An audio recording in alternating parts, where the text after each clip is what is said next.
There's another one you don't want to hear. Frankly, if you want. 1, 2, 3, set, go.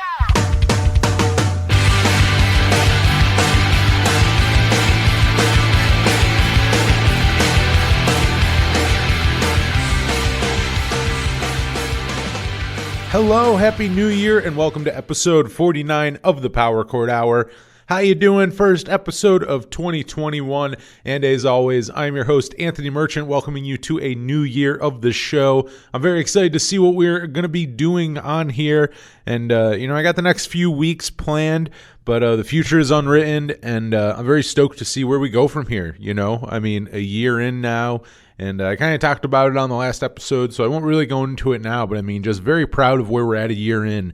And, it's time to find out figure out new guests, who's doing new music. But another one, too, is album anniversaries. I think it's no surprise, I would say, that like some of our most popular episodes, some of the ones that I've heard the most feedback on and the best feedback is our interviews and for album anniversaries. Like Midtown, actually our most downloaded podcast is the one with Rob Hitt and Heath Saraceno talking about Midtown's Save the World, Lose the Girl.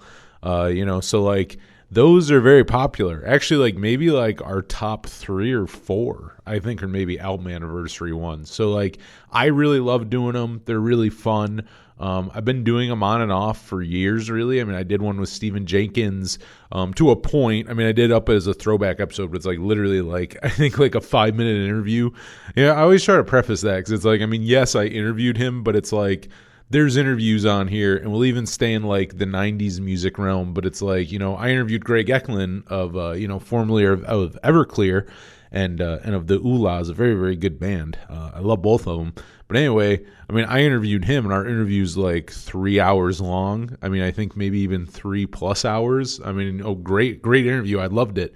But it's like, so when I say interview, I have interviews like that with Greg Eklund that are, 3 hours long. And then I have an interview with, like Stephen Jenkins, and it's 5 minutes, I also wonder, though, if people see that, like, if you go look at the throwback episode, like, like I talk for a minute and stuff beforehand, but I think it's like maybe a 25-minute episode. And all I ever think is, like, do people see that and just, look at the length of, like, the other podcast episodes and go, like, oh, my God, that interview had to not go very well. Which, you know what, maybe that's not bad. Maybe it's kind of clickbaity. You know what I mean? Like, people, maybe they see that and go, ooh, that has to be a train wreck. Like, it's 25-minute, like Stephen Jenkins of Third Eye Blind interview, and it's 25 minutes long. It's like, ooh, let's see this train wreck. Because let's be honest, I do that with podcasts where, like, like there's certain podcasts out there where you look, like ones that like have a lot of guests, and like some of them will average, like say like 90 minutes, and that seems like a lot of them, but like, like a music podcast where like they interview people, and it's like, okay, most of them are 90 minutes, and then you'll see like 1 or 2 that are like 40 minutes long or like 30 minutes long, or, and you know what, to be honest too, if part of me being cynical, but also part of me, I think also just doing this and, talking to guests and whatnot, I also know that where, with interviews, ones that go really well, like the Greg Eklund one, like that can go on for 3 hours. Like a good interview can go on for 3 hours. And I feel like it has to be, maybe I could be totally wrong. And you hit me up and tell me if I'm wrong, and be honest. You can go, no, some of your long interviews are the shittiest. But I've gotten good feedback on the long form ones. But like my thing is, I don't know that an interview can be going bad if it goes long. And maybe it can get boring. I will say that, to be fair, I think it can get boring because it could get self-indulgent where it becomes more of just 2 people getting along, on a subject.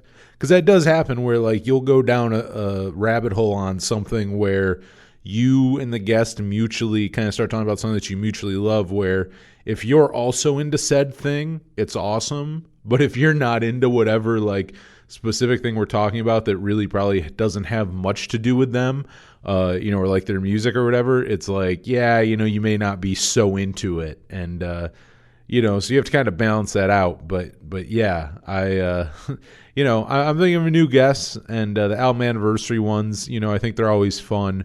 And, and other ones too, bands putting out new music. So, hit me up, powerchordhour@gmail.com if you have any that you can think of, if someone's celebrating, like a 10th anniversary or 15th or 20th, you get it, one of those like milestone years. And, someone kind of within, what I do on here, which is kind of broad, you know what I mean? Like, I feel like I have to a point. I mean, I guess that's not crazy to say, I was almost going to kind of defend it, but it's like, I don't think that's true. I have people, I have everyone from, I've had Ken Stringfellow, who's been in the Posies and Lagwagon and REM and Big Star, and it's kind of in that like power pop realm. And then I've had like I said, Stephen Jenkins and, Greg Eklund, who are, Third Eye Blind and Everclear, which, are huge 90s bands, 90s alternative rock bands, and then, then there's Paul Cook, you have that like early OG, punk rock. And, and then you have like early 2000s pop punk with like Audio Karate. And, and just a lot of the episodes I do with like, Kyle and Zach, just talking about like Boxcar Racer and Blink and Green Day and stuff. And, so I'm kind of all over the board in that sense, which, and I kind of talked about it for a second on Quarantunes. I put a link to that in the last episode, but I was on last month's Quarantunes on the New Jersey pop punk page. And I was kind of talking about that, about the radio show, but I mean, also on here too. But like, my thing is, and if you listen to the radio show, I think you hear this, and I think it would make, like, I don't know, I guess I look at it from, a different point of view, because I'm looking, I'm on the inside doing all this, but it's like, I don't think of the variety of guests and stuff as weird, but maybe some people do. But I think if you were to listen to the radio show or were familiar with the radio show before you listen to the podcast, I think my choice of guests would make more sense, because I've always been like that. Like, I don't think I have it on any tags anymore, but like on our social media back in the day, which is crazy to say, but I guess that's true. Like 2016, 2017, almost 4 or 5 years ago. I mean, goddamn. So I guess kind of back in the day, honestly. I would have like our tagline, our bios, like it would say from Big Star to Blink 182, and that's very true. Like our show is. I have power pop, like you'll hear a Big Star song and a replacement song, but you'll also hear like, NoFX and MXPX and, then like the Hold Steady and Horse and, then maybe like an Offspring or Pennywise song. And then you'll hear like a Dad's song or Menzingers or like a Less Than Jake song or Mighty Mighty Boss Tones. Maybe some ska in there.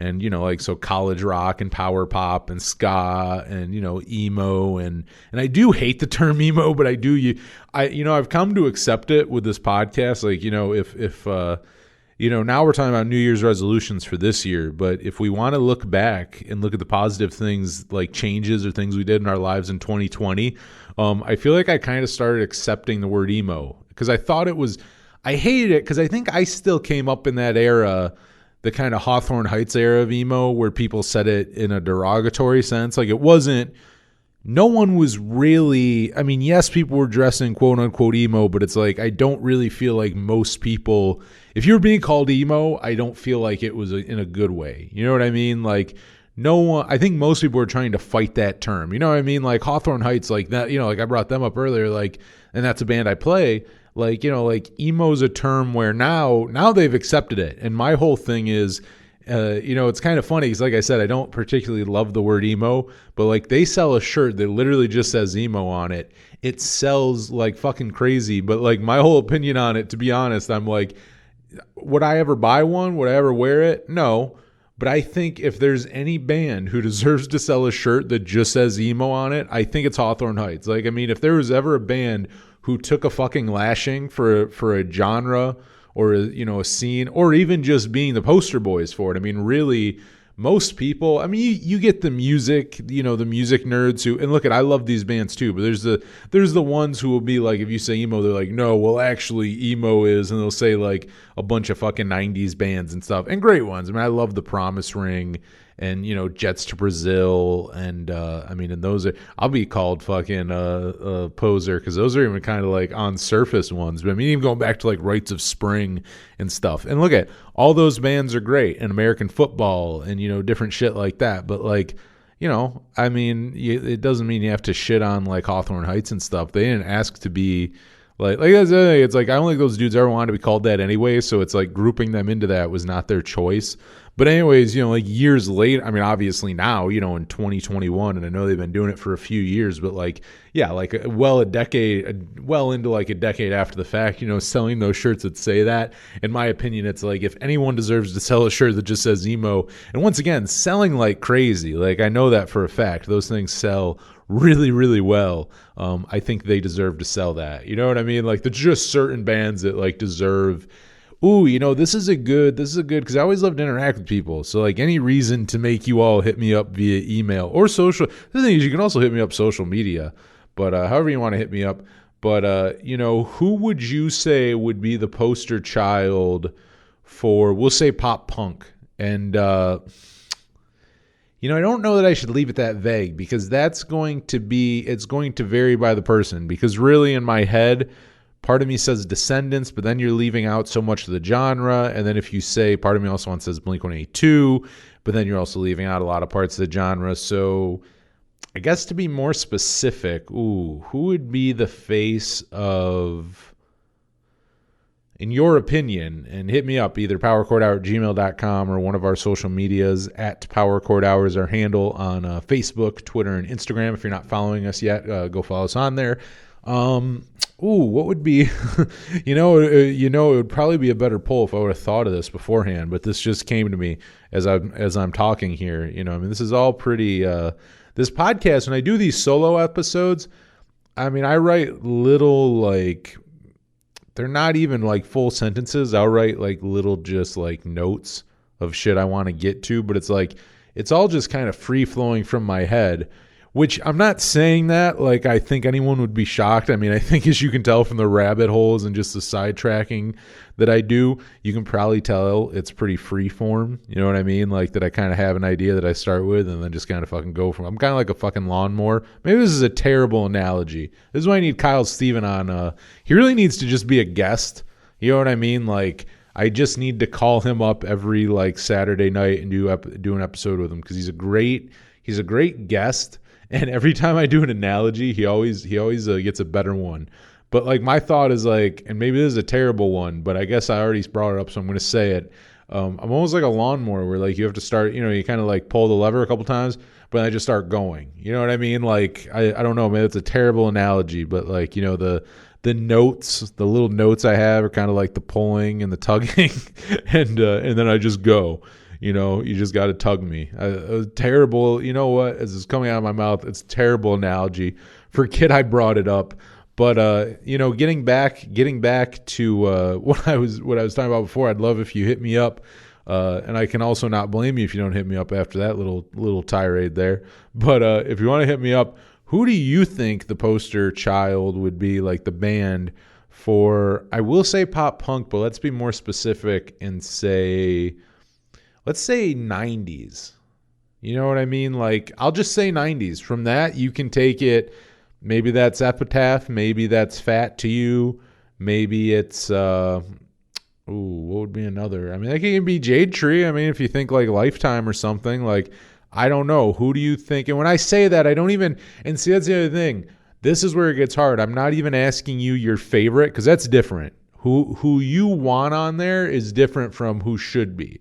So the poster child, who do you think? Like, that's where I'm like, Hawthorne Heights deserves to sell shirts where they say emo. Because if you look up emo, Ohio's for Lovers is basically the theme song for emo. Like, and it doesn't matter if you like that or not. You could be one of those, like I said earlier, one of those purists who's like, that's not emo. Like, like fucking early Jimmy Eat World stuff, like, which is all great music. But it's like, yeah, there's a lot of people who would be, I guess, mad. I don't even know if a lot of people, like kind of a pocket of the internet. You know what I mean? Like a pocket of the internet, like, a couple guys in Ohio, a couple guys in Iowa, a couple guys in like Washington, but anyway, yeah, like 90s, just 90s pop punk. Like, who do you think would be that band? And I'm going to ask you, I want your opinion. If I have to think, and like I said, I'm pulling this out of my ass as I'm saying it, basically off the top of my head, and I might have to, again, this goes to where I'm probably going to have to delete one where it's more of a personal taste than it being what would make sense. But I would probably say either Green Day, Blink, or NoFX. Now, all very big bands, obviously, including within the scene. But NoFX, outside of the scene, is a different story. Now, at the same time, I guess that gives them credibility, but I don't know. I guess I take that out because it's like, then I don't know that that's any better than those people that I was saying before who would talk shit on emo and say that Hawthorne Heights, it's not emo like the, American football is, that kind of stuff. So it's like, I don't know that we're going to have credibility. I think I would have to take NoFX out because it's like obviously a popular band, but never sold, even their best selling records were never, they're like gold records. Like they never sold to the amount. And I think culturally too, like, and even then, and then if we're going off that, I feel like if it's going process of elimination off of Blink or Green Day, I almost feel like you have to give it a Green Day because would Blink have happened without Green Day? You kind of start thinking about that. I think Blink was. See, now I don't know though because Blink, I feel like even though they're still obviously a very big band and play arenas and stuff, I feel like their whole cultural thing kind of happened once, and it was a nice run, but I would say from like 99 to 2003, even 2004, maybe even stretch it, like had a very big impact on like, I mean, what people wore, Atticus and Macbeth and shit, Famous Stars and Straps, like what people wore, what people listened to, like, they were, it's just like how so many bands got signed after Nirvana happened. There's so many pop punk bands that got signed to major labels after Blink happened, but I feel like it happened once. Now with Green Day, and I've talked about this a lot on the episodes where we talk about Green Day ad nauseum, and it happens a lot on the show because they're a great fucking band, but they've done that a few times, which you have to give them credit for because it's not an easy thing. There's very few bands who can do that. And they did it in such a way where they influenced kids in like 1994, and they did it again with American Idiot with like kids like me who are like 12 in like 2005, 2006. Like, you know what I mean? Like they got teenagers basically twice. Like if you can influence teenagers and masses like that twice in your career, like that's doing something. That's where you kind of have to give them a pass with stuff, and we're gonna, and it kind of goes with, I'll use this as a segue into tonight's topic. And I always say tonight, and I hate doing that because I'm used to doing the radio show because we do that at night. And a lot of times I pre-record these at night because obviously these podcasts aren't live, even though that would be very fun to do a live podcast once all this shit's done. Maybe do like one in front of an audience. That would be very cool. I don't know. If people are interested in that, let me know. Because actually, goddamn, another free-flowing thought. I hope you enjoy these. But if you can get, and once again, we can't do it right now. This is all post-pandemic. But I'm actually sitting here in the WRFA studios. We have a performance studio upstairs. We literally have a place here, big-ass soundboard. I mean, a place for bands to play. Like, I could literally do a live event here where we could have some people in the audience, have someone here, like interview them, and then they could do either a solo set or, I mean, it's set up for a full band. I mean, we could get a full band here, maybe get just a couple of, people here and then have them both perform, a couple people and then have them perform afterwards. If that sounds like interest of you, once again, it's all hypothetical right now. But since it is something, I guess, as I was saying, and then I started realizing that's actually a very big possibility, let me know. Again, a couple things I want you to email me, with those, like the poster child thing. And also, yeah, I mean, seriously, if you'd be interested, Jamestown, New York, again, if we're near Buffalo, New York. So, I mean, that kind of gives you an idea. Like, I'm not stupid. I highly doubt. I think we may have some listeners here because we also have the radio show. So, I mean, we do have a listener, we do have a local listenership. But, we obviously have a lot of other places. I know we have a very big listenership in India. I mean, fuck. If you'll fly over from India and come to this, I mean, I don't even know. Like, I mean, I guess if we were to charge for it, I don't know that I'd charge you. I'd probably say if you flew here from India or took a boat or, like, whatever, like, however you got here from India, like, I'd probably just be like, yo, like you're on the guest list. Like, I think you're allowed in. Like, you're okay. You're okay with me. Like, I think I've had bands put me on the guest list driving far less. You know what I mean? I think I've had a couple from just driving from here to Buffalo, which is like 90 minutes. I've had a couple bands be like, yo, you're on the guest list because it's such a long drive. So, yeah, if you come from another country, you're on the guest list. If you come from like Wisconsin, I'll give you a high five, but you'll still have to pay. Whatever it is will be very cheap. I'm sure I'll be fucking very fugazi about it. You know, it would probably be what was theirs? Theirs was $5. I don't know. Maybe mine will be $5, but I mean it's inflation, man. So I mean it might be like 10 now. You know, and that's the other thing. Fugazi hasn't played in years. We don't know. There's probably inflation. Those Fugazi tickets might be a little more expensive now. So you know they need to reunite, so we'll know. But yeah.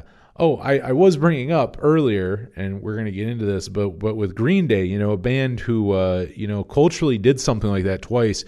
I look at it, you know, because as we look back at last year's music, because even though this is the first episode, 2021, tonight's episode is my top 10, my personal top 10 records of 2020, and very excited to get into them. You know, I've posted it on social media.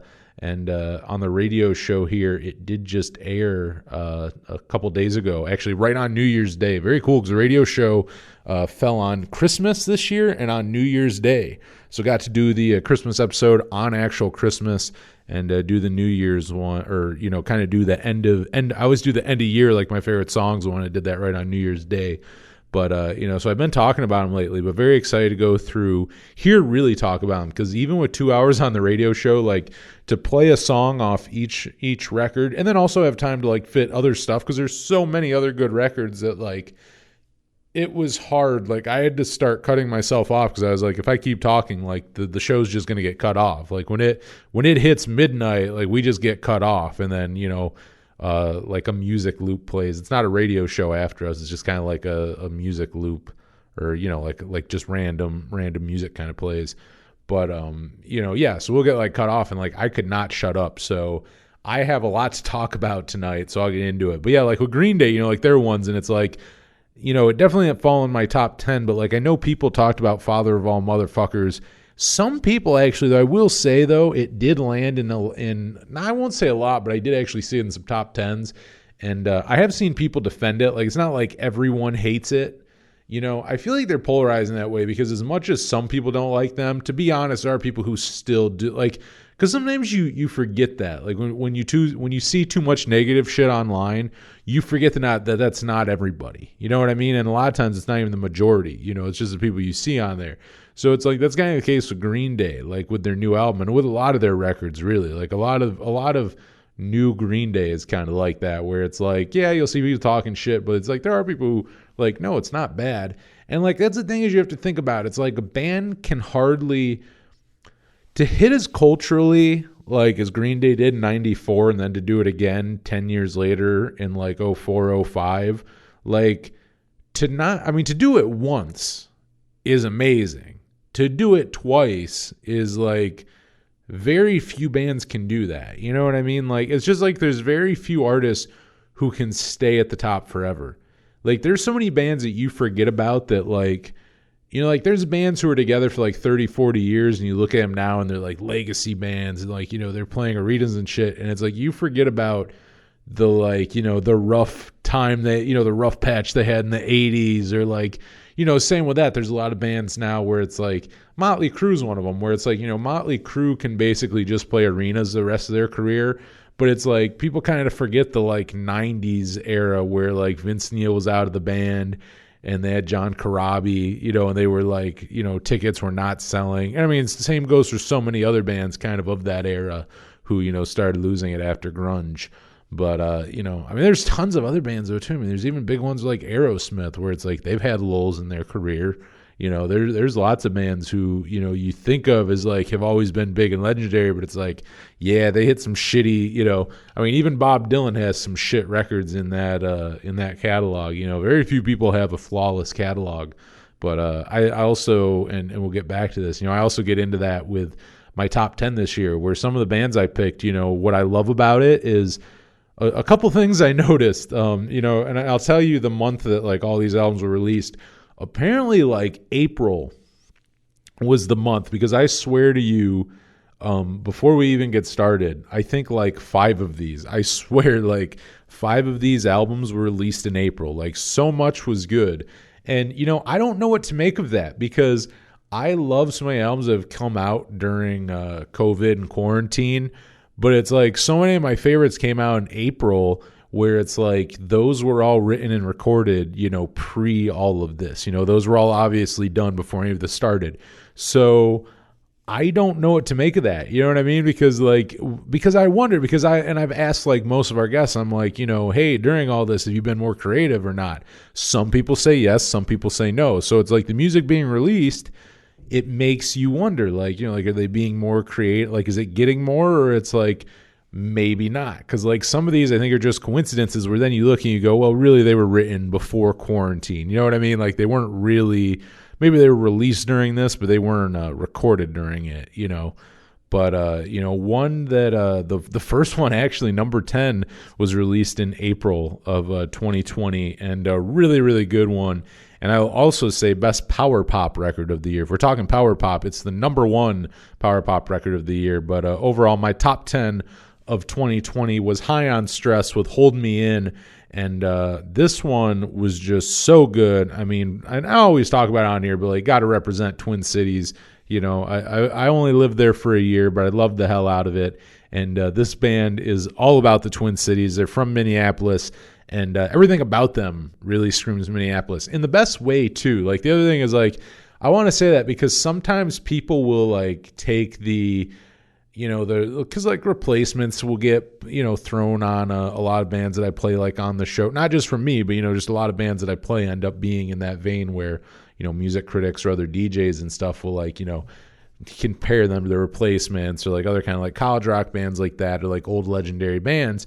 Sometimes that's good, sometimes that's bad, because sometimes like, oh, they just sound like a ripoff of so-and-so. Like, what I love about High on Stress is that, yes, they have sounds that do, they sound influenced by the Replacements and by Soul Asylum and Husker Du, and really would like, like the Replacements and Soul Asylum, like really that, the both sides of it, kind of both sides of we play fast and loud, but we also play, nice, soft, ballady songs, that are very touchy-feely. You know what I mean? Like, we kind of get, even to steal from hair metal, even though they're probably the furthest thing from hair metal. Every bad boy has a soft side, from the power ballads, the Time Life power ballads infomercial.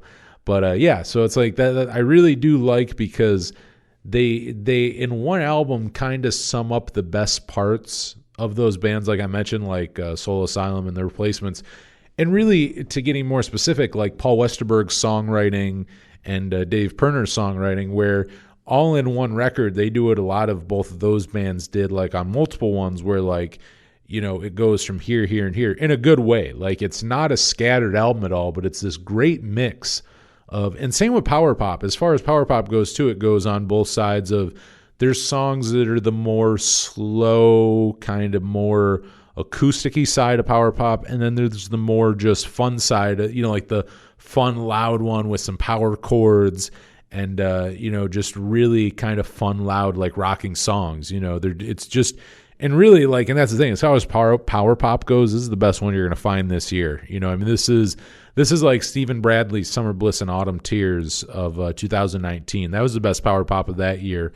That was another one that kind of had that range. I would say this one has it even more than Stephen Bradley did, where, because Stephen Bradley still kind of kept it, like there were some faster ones on there, but kind of kept it in a similar realm, I feel like, for kind of, like elements of like acoustic guitar and stuff you would see throughout it more, where on this, you don't on every song. Like there's a nice ebb and flow of, there's some songs with it that are kind of more ballady, then there's ones that, like I said, are just total rockers. And they just do it. They do it very, very well. And Nick Leet, their frontman, he's a really, really good lyricist. One of my favorite songs of the year, honestly, I would say, is Dakota. Like I can't, it's very cool. I had him on as a guest earlier in the year, and definitely go check out that episode if you haven't heard it yet.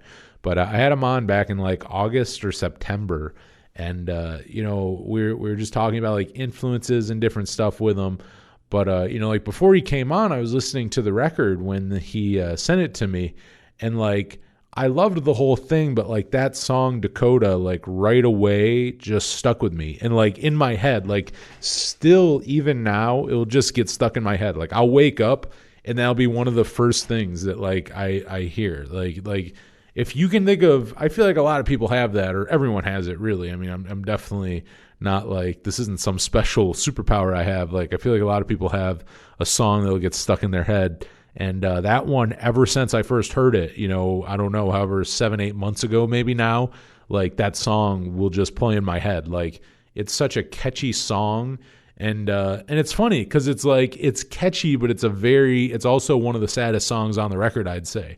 So it's like catchy in a weird way, you know what I mean? But I also like, and I admit to that, you know what I mean? I know people like laugh at it now and like, like call it funny names and shit. But like, I like sad music. Like, I'll just be honest. Like, when I look like, and it's not on purpose. It's like when I look like, because I feel like I put my music taste under a bigger microscope just from doing this show. So it's like I have to analyze my taste more by because I look at the playlists I make and everything, and it's like I'm doing this so much that I know what I like, and like I look at it so much that I feel like that I do realize that like my favorite songs are all just very kind of on the sad side. I even know that. It's funny because I look at playlists and like, and I even notice it till after like I've done the shows, but I look back on old ones and I'll go like, God damn, like, was I sad when I like put that playlist together? Like, that's a lot of sad songs in a row, like, and normally they'll still be like, that's the other thing too, is it's like, it doesn't mean that they're not like fast songs. They're just depressed. You know what I mean? Like they're sad, it's the same. It's kind of the same thing with like Dakota. Like, I mean, it's still, I guess, not a super slow tempo song, but, also not a super happy-go-lucky song. But I mean, one of the best ones of the album, I mean, my top 3 songs off the record. Oh, and I will say, I forgot to bring it up, but our Spotify page is going to have a playlist, an accompanying playlist for this podcast that I picked 3 songs off each record and put it on there. So all 10 records, 3 songs each. That is 30 songs on there for you. A nice big playlist full of music from 2020 that you might have missed. Now, a lot of these will probably overlap with my top 3, but I did them differently, so this is not, these may not be what is on the playlist. This may not be, I don't have the playlist in front of me, but my 3 favorite off Hold Me In were Dakota, Stop Right There, and Relax. And like I said, I mean, it has a lot of range where it like has the ballads and has the rockers, and I do love the rockers the most, because I will say Stop Right There and Relax are 2 of those that really have that side of like. And even, I brought up the Replacements earlier, but again, kind of going more down the Paul Westerberg route. There's even songs on there that Relax is almost that, where I go, Relax can almost be a Paul Westerberg, like a solo Westerberg song, And like I hate to make too many, like, because, and I do mean it in a good way, like they have such a sound that is very like I would say more influence than sounds like, like the great era of twin tone bands in the Twin Cities in like the 80s and 90s, but in a good way. Like they sound current, they don't sound outdated. But I mean, they're really one of the best. I put them and Porcupine, Greg Norton from Husker Du's new band. I would say they're the best. They're the 2 best like newer bands doing it in the Twin Cities, and there's some great bands there, but like the newer ones, I'd say like they're the 2 best ones. I mean, High on Stress put out, I mean, just such a great record. I mean, it's really the mix. The mix is what makes it makes it their best. And like the other thing that's really cool, I talked to Nick about it too when he was on, is they're getting a lot of fanfare on this record.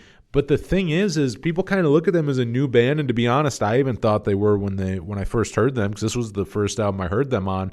But they've been a band for like since like the early 2000s. Like I remember now, like more than 10 plus years. It's more like 15 plus years. Like somewhere in that realm. And he said now more than ever, people have been paying attention to the band, which is awesome. I mean, I'm happy that it's funny. I had a listener or someone, a listener, and also someone who was really rad on Instagram. I don't know what the hell happened to him. What's up if you're listening to this? I think his account, I don't know if it got suspended. I don't know if he turned it off. I don't know what happened, but I remember a listener who was like, hit me up on Instagram. We just talked music and shit, and he had great stories of going to shows.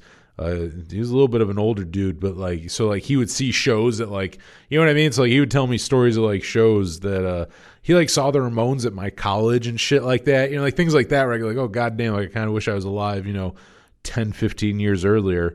But anyways, he turned me on to them earlier in the year, and then a while later, the band hit me up on Instagram and asked if I wanted a download of their new record, and I'm like, oh hell yes! I had heard, I don't remember what he sent me. He sent me, I think, 2 songs, and I can't remember what they were, but I think they might have. I think they were some of the faster songs. I mean, there's a chance that one of them was even Stop Right There. But, he sent me those, and I liked them right away. So when Nick, I believe it was Nick who sent it from the band's Instagram account, he sent me the download for it. And I was like, oh, my God, right away, I loved it. I asked him to be a guest, right away on the show. I'm like, you got to come on. After I heard the whole record, I'm like, this is a band. Because I had to get behind it and promote it. It's I still can't talk enough about this record, and was so happy to have him on and spread the word and play them all year, including because it does, and I'm a little sap about it, and I'll stop because it's one of those things where if you had a Power Chord Hour bingo fucking card in front of you, there's just certain things like every episode he's gonna bring up Blink-182, he's gonna bring up this and that, and I'm gonna bring up Minneapolis in every fucking episode, so I won't bring up a lot, but I do love it because I miss living there, and just the whole sound of them in the best way. I mean that in the best way possible. They have this sound that just, it makes sense. They sound like they're where they're from. Here's the thing, what I mean by that, the Goo Goo Dolls are a funny example of that, because if you listen to early Goo Goo Dolls, they sound like they should be from Minneapolis. They don't sound like they're from Buffalo to me. They sound so much like Husker Du and the Replacements and what was going on with the twin tone whole scene back then, that they, in my opinion, don't sound like they're from Western New York at all. Not at all. If they were not. And you have to look at it from different eyes. Obviously, it's hard now to see because they're just a massive fucking arena band. But if you look 30 years back, and not even go back 25 years to A Boy Named Goo, and it's if that was not a huge record, and you listen to that, you'd be that would be you know what I mean? That would just be a Minneapolis band that would probably play shows with Soul Asylum and stuff, So it's I think there's certain bands that really sound like where they're from, and I think High on Stress is one of them, and just awesome. So go check out Hold Me In. Number 9 on my list is Wildlife. I loved this one. Year of the Snake, another one that came out in April 2020. I'm telling you, half these records came out in this month. It was a good month for albums. And it's funny too, Year of the Snake here, even though it came out in April, this thing has summer record written all over it, right away. And it's funny too, because the first time I listened to it, I remember was I might have even gotten it a month later. So maybe it was late April, early May, but I remember it was one of those. It's funny to think of now because when I say nice days, it was one of those nice days after the winter where it's it's 50 degrees out and you think that's nice. Like one of those where any other time of the year, 50 degrees, you're shivering, but it's been so goddamn cold that it's since it's not 10 degrees out, you're this is nice. But anyways, it was one of the first nice days in that sense.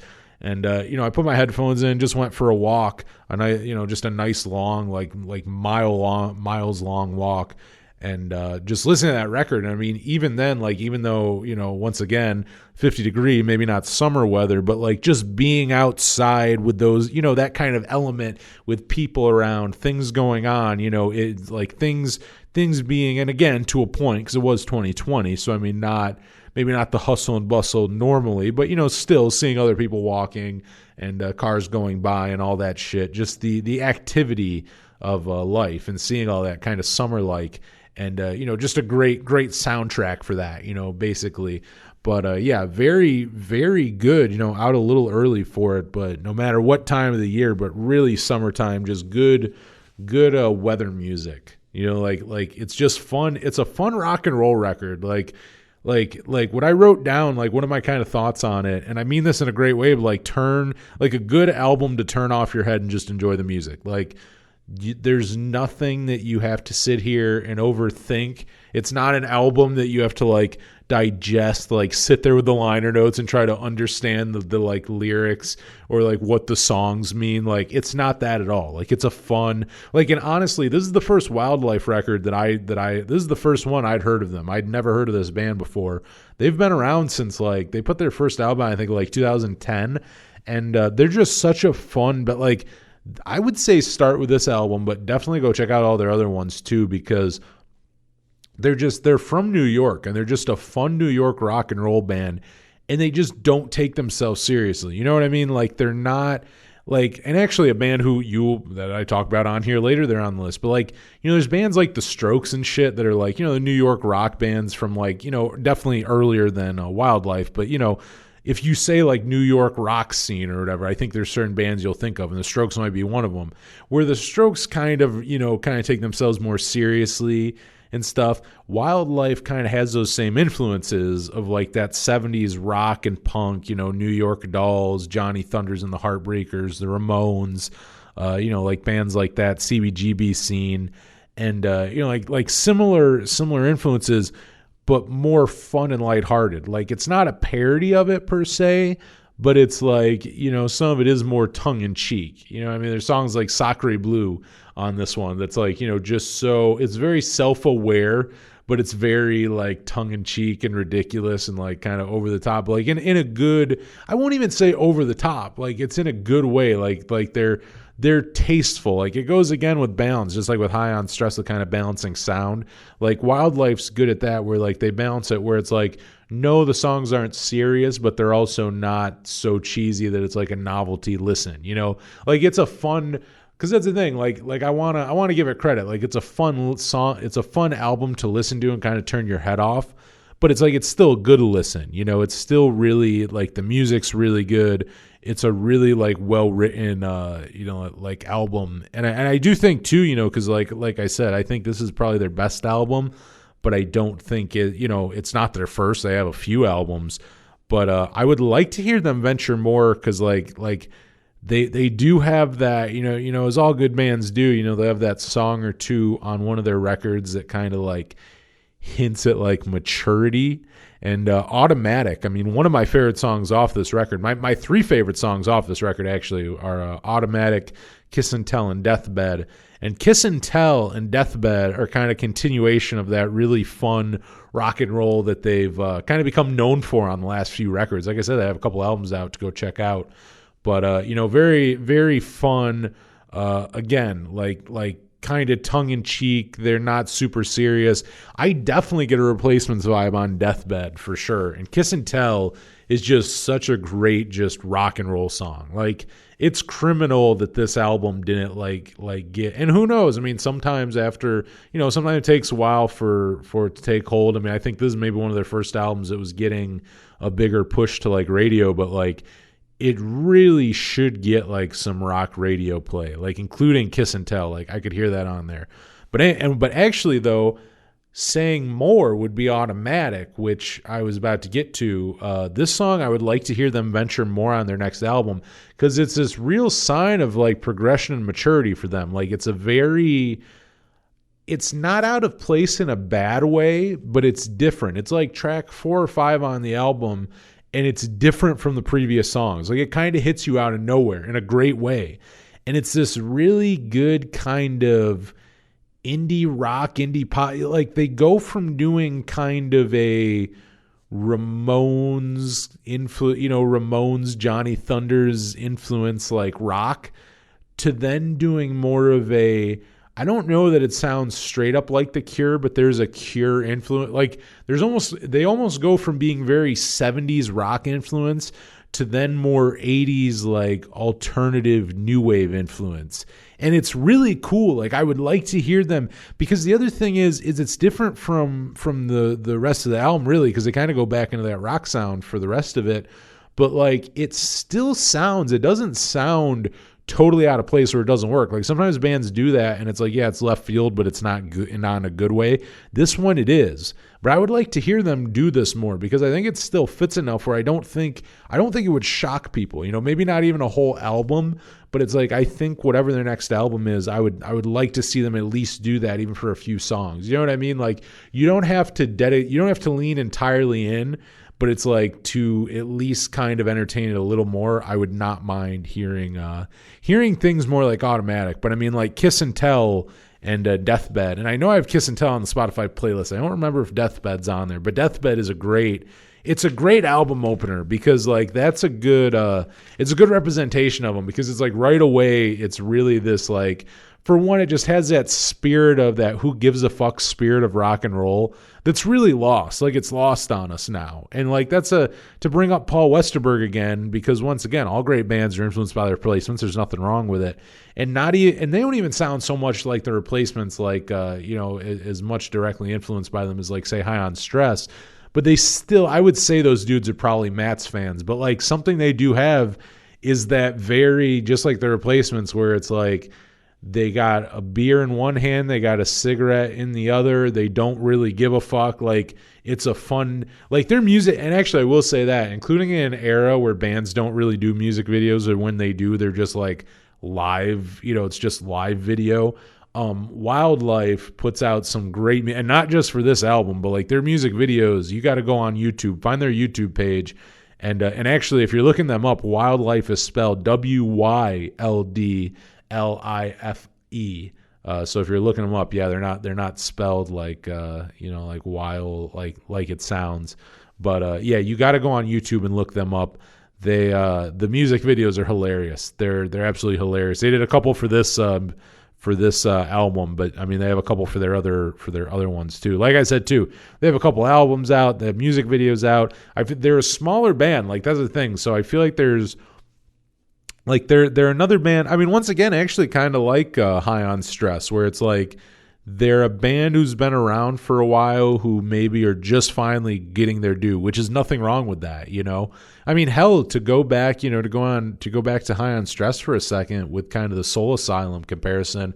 I mean, people forget it, but Soul Asylum, Grave Dancers Union is like album number 6 for Soul Asylum. Like they were a band for I think at least 10 years, maybe more like 12 or 13 by the time that album came out.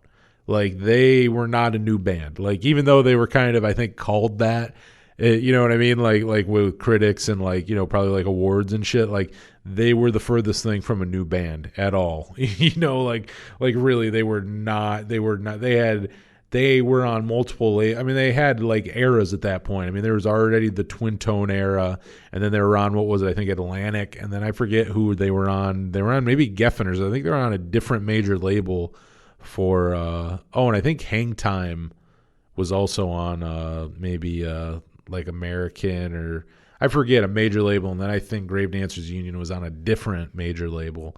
But yeah, just going back to that, where it's like, kind of a band who, which is, I think is awesome, because it's like, so many bands, and I totally get it, but it's like, it's hard to stay around for super long if you're not doing anything. And not to say these bands aren't doing anything, but I mean, like, to be able to keep going for as long as they do is fucking awesome. And I mean, those are the bands you should be supporting, because it's very hard to keep a band going. So the ones that do, it's great to see them start getting acclaim, even if it's not right away, because it's the thing too, is a lot of times people want like the new hot bands, and it's like, that's not always where it's at. I mean, so many bands on my list this year are far from new bands. Like they're not, like they've been around for a while. Like a lot of these are not their first rodeo. I won't give away, I guess, who's coming on, like some of the other people I have on the list later on, but like, there's bands on here who are putting out albums 40 years in, and it's like the fact that I'm like comparing to them to like critically acclaimed records they wrote decade, like before I was even born. Like, I mean, that means they did something right, you know. But moving on here, number 8, my favorite record, and another one that I got to have the singer on and had a blast talking to. Another one of my favorite interviews of the year. I had a blast talking to Nick Leet from High on Stress. And coming in at number 8, Ultimate Fake Book with the Preserving Machine. And I shit you not, another one released in April 2020. And again, this was not, I mean, I talked to Bill McShane from Ultimate Fake Book, and like he said, did not really plan that, obviously. It just kind of happened with the, and early on, like, that's kind of the other thing. Like, it obviously is a weird time to release music, but the people I feel bad, like, musician-wise, for, like, people releasing music, the people I feel bad for were the people who released music in, like, March, April. I might cut it at May. I guess I would throw May in there. I would cut it after May.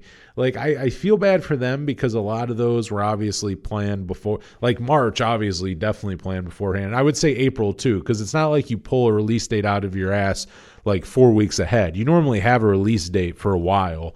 So it's like, those couple months were probably planned ahead and didn't know that. And, I mean, I don't know with Ultimate Fake Book. I mean, we talked because, they're a band who they have done, like, this is the first album in years. I mean, they did put out an album, like a digital only album in like 2010, but it's like they just kind of put that out. This is the first one I think they've really pushed, and I don't know how long. I mean, decade plus, like 15 plus years. I mean, we're really, it's been quite a while, like this is what I'm talking about. Like, another band who definitely not their first time, doing this, but one of their best. I mean, the Preserving Machine, this thing is, I think it's one of their best albums. I mean, like, if you were new to the band, like, and it's funny, like, I knew who they were, but I had heard maybe a couple songs throughout the years, but didn't know them that well. But when this album came out, and including, it was beginning of the pandemic, so, a lot of hanging out at home,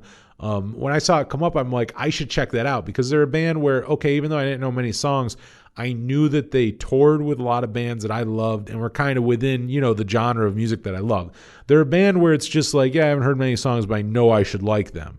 So I listened to them, and yeah, right away I'm like, oh shit, like, this band's great. Like, where have I been? Like, this album, I was on this right away. Like, I will say that, even though, like, I knew the band but kind of slept on their old records and never really went back and checked them out, this right away I was on. Like, this was not an album that took a while to grow on me. Some records, even on this list, like, I'll tell you when they do. It's like some albums take a while to grow on you, and this was not one of them. This album was fucking awesome from the first time I heard it. I mean, they outdid themselves, including, again, for being, it's not like a band, like, this is a band who has to shake off some rust. Like, this isn't a band who's, like, putting out a record every 2 years. Like, they had, which, what, though, at the same time, I do think there's times where that's good, because having to write and having those deadlines and shit, I think can be detrimental to talent. And, eventually I think that can catch up to you. Not always. Sometimes people work good that way. I think it also depends on that. Some people work under pressure better. Some people, I think, work better when it's like, yeah, who gives a shit? Like, when we're not making a living off this anymore and we're just doing it for fun. Like, Bill McShane, like, I forget exactly what he does, but I know he does, like, something. He works in, like, film, like TV and film, like, really cool fucking job. But it's like, again, like, he's not, I don't think he really relies on Ultimate Fake Book in any way, shape, or form as his income. That's not how he supports his family.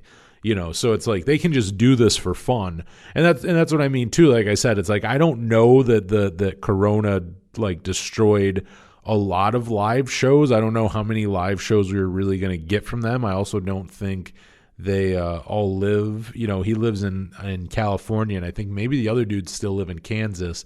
So it's like, they're in different places.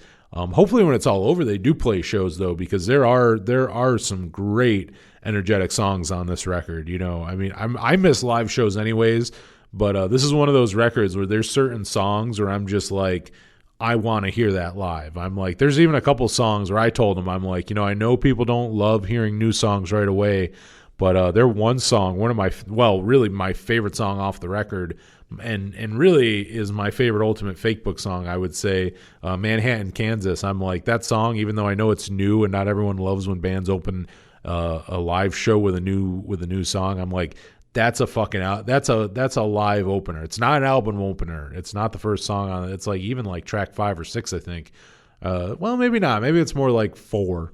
But yeah, like it's one of those songs you open a set with. Like the energy is insane. Like it's so good. Like it's just one of those songs where I'm saying it's like for a band who hasn't put a record out in I mean even that last one 2010, that was 10 years ago, and really hasn't done much. And they play shows from time to time. Like they did play some shows with Descendants here and there, and they've gone back together every now and then in the 2010s, but really were very inactive. And to just kind of come back and do this is fucking insane. To have something as good as this whole album, I mean really just this whole album, to have something this good. And the other thing too is like it's a fresh sounding album, but it still sticks to their best, to their signature Ultimate Fakebook sound, because they have enough albums and stuff under their belt where it's like they definitely have a sound that people are kind of they've been around long enough where if you say Ultimate Fakebook to people who know who they are, they're gonna have a sound conjured up in their mind. You know what I mean? Like they've been around long enough for people to do that. And I think just a perfect mix of pop punk and power pop.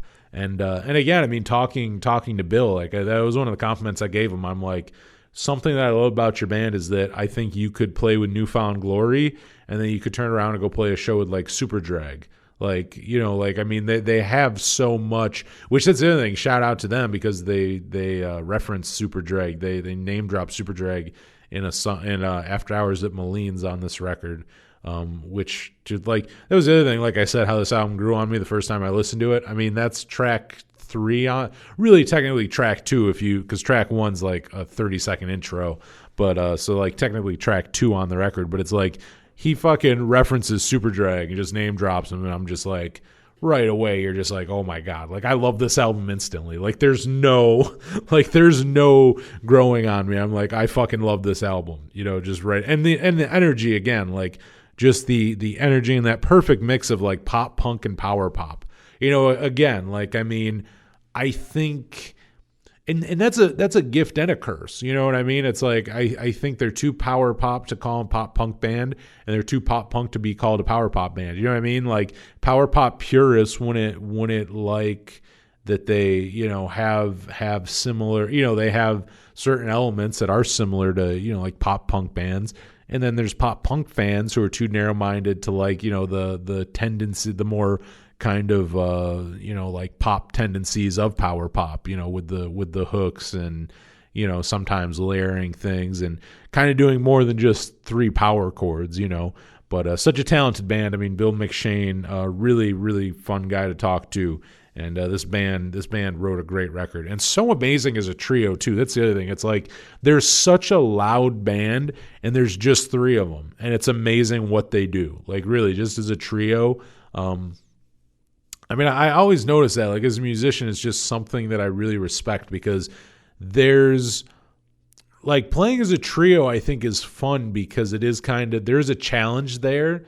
Like it's freeing in certain ways. Like I think and I've talked about this on the show, but like a lot of bass players I think you'll see who play really interesting stuff or intricate shit are in like trios or at least bands where there's only one guitar, because that just there's less to try to cut through. So it's like, like in things like that, I think there's more room to do interesting shit. And like with and also the challenge of being like as loud as someone who has the more conventional 2 guitars, sometimes 3 guitar kind of thing, or keyboards and, what other elements you want to add. Whereas with this is just 3 dudes just playing loud fucking music, like they're a loud, I mean, you could even throw away the power pop punk kind of, labels, and even just call them a loud fucking garage band, I mean, because that's what they are, and they rule at it. I mean, they're so good, and like I said, this was my intro to them, even though it's not their first record. But it's like I would say this is, if you don't know this band, start with this record. It's a great introduction to the band. I can say that firsthand. I mean, I can tell you that and be completely honest. But moving on to number 7, someone I didn't have on the show but was supposed to have on, and shit just got messed up, so it was all good. But it was too bad I didn't get to have him on, because I would love to talk about this record. Jeff Rosenstock with No Dream, and finally we're breaking free from the stereotype that all my favorite albums came out in April of 2020, because this one came out in May of 2020. Folks, I am moving on, and No Dream, this is possibly Jeff's best solo record. We Cool used to be my favorite, and I liked No Dream, but even up until maybe 2 months ago, I still probably would have put We Cool over this one. But then I kind of remember when it happened. It happened back in like November. I was driving and I was going through like all his solo records, and I got to We Cool. I wasn't going in order, because I like listened to No Dream before I listened to We Cool.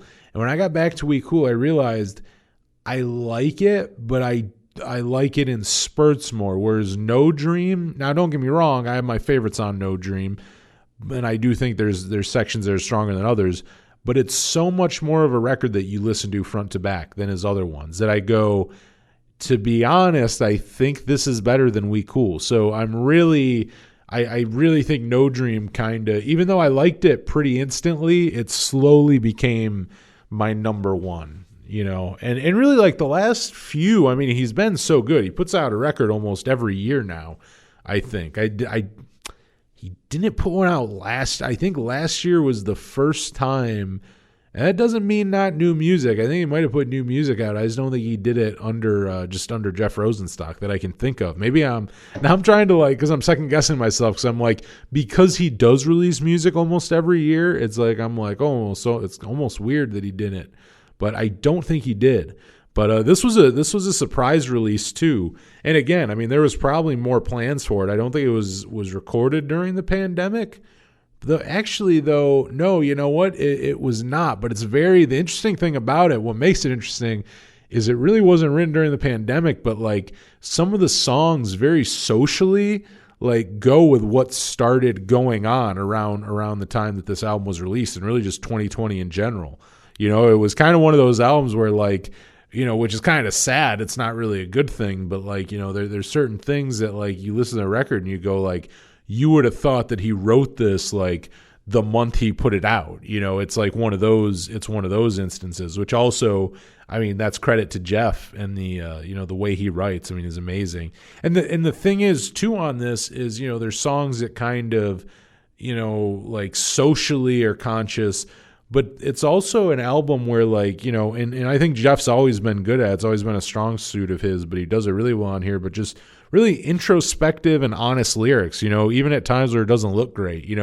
If you really read, he's one of those guys too, where I think he does it well, where like there's a lot of Jeff Rosenstock songs that like sound like these happy-go-lucky, like kind of demented pop rock songs. You know what I mean? Like kind of demented Weezer or something like I don't know if that's a good comparison, like, but like it's kind of more like, you know what I mean, the musically sometimes he is upbeat, where then you listen to the lyrics and you go, it's really a sad song. You know what I mean? Like the lyrics are extremely depressing.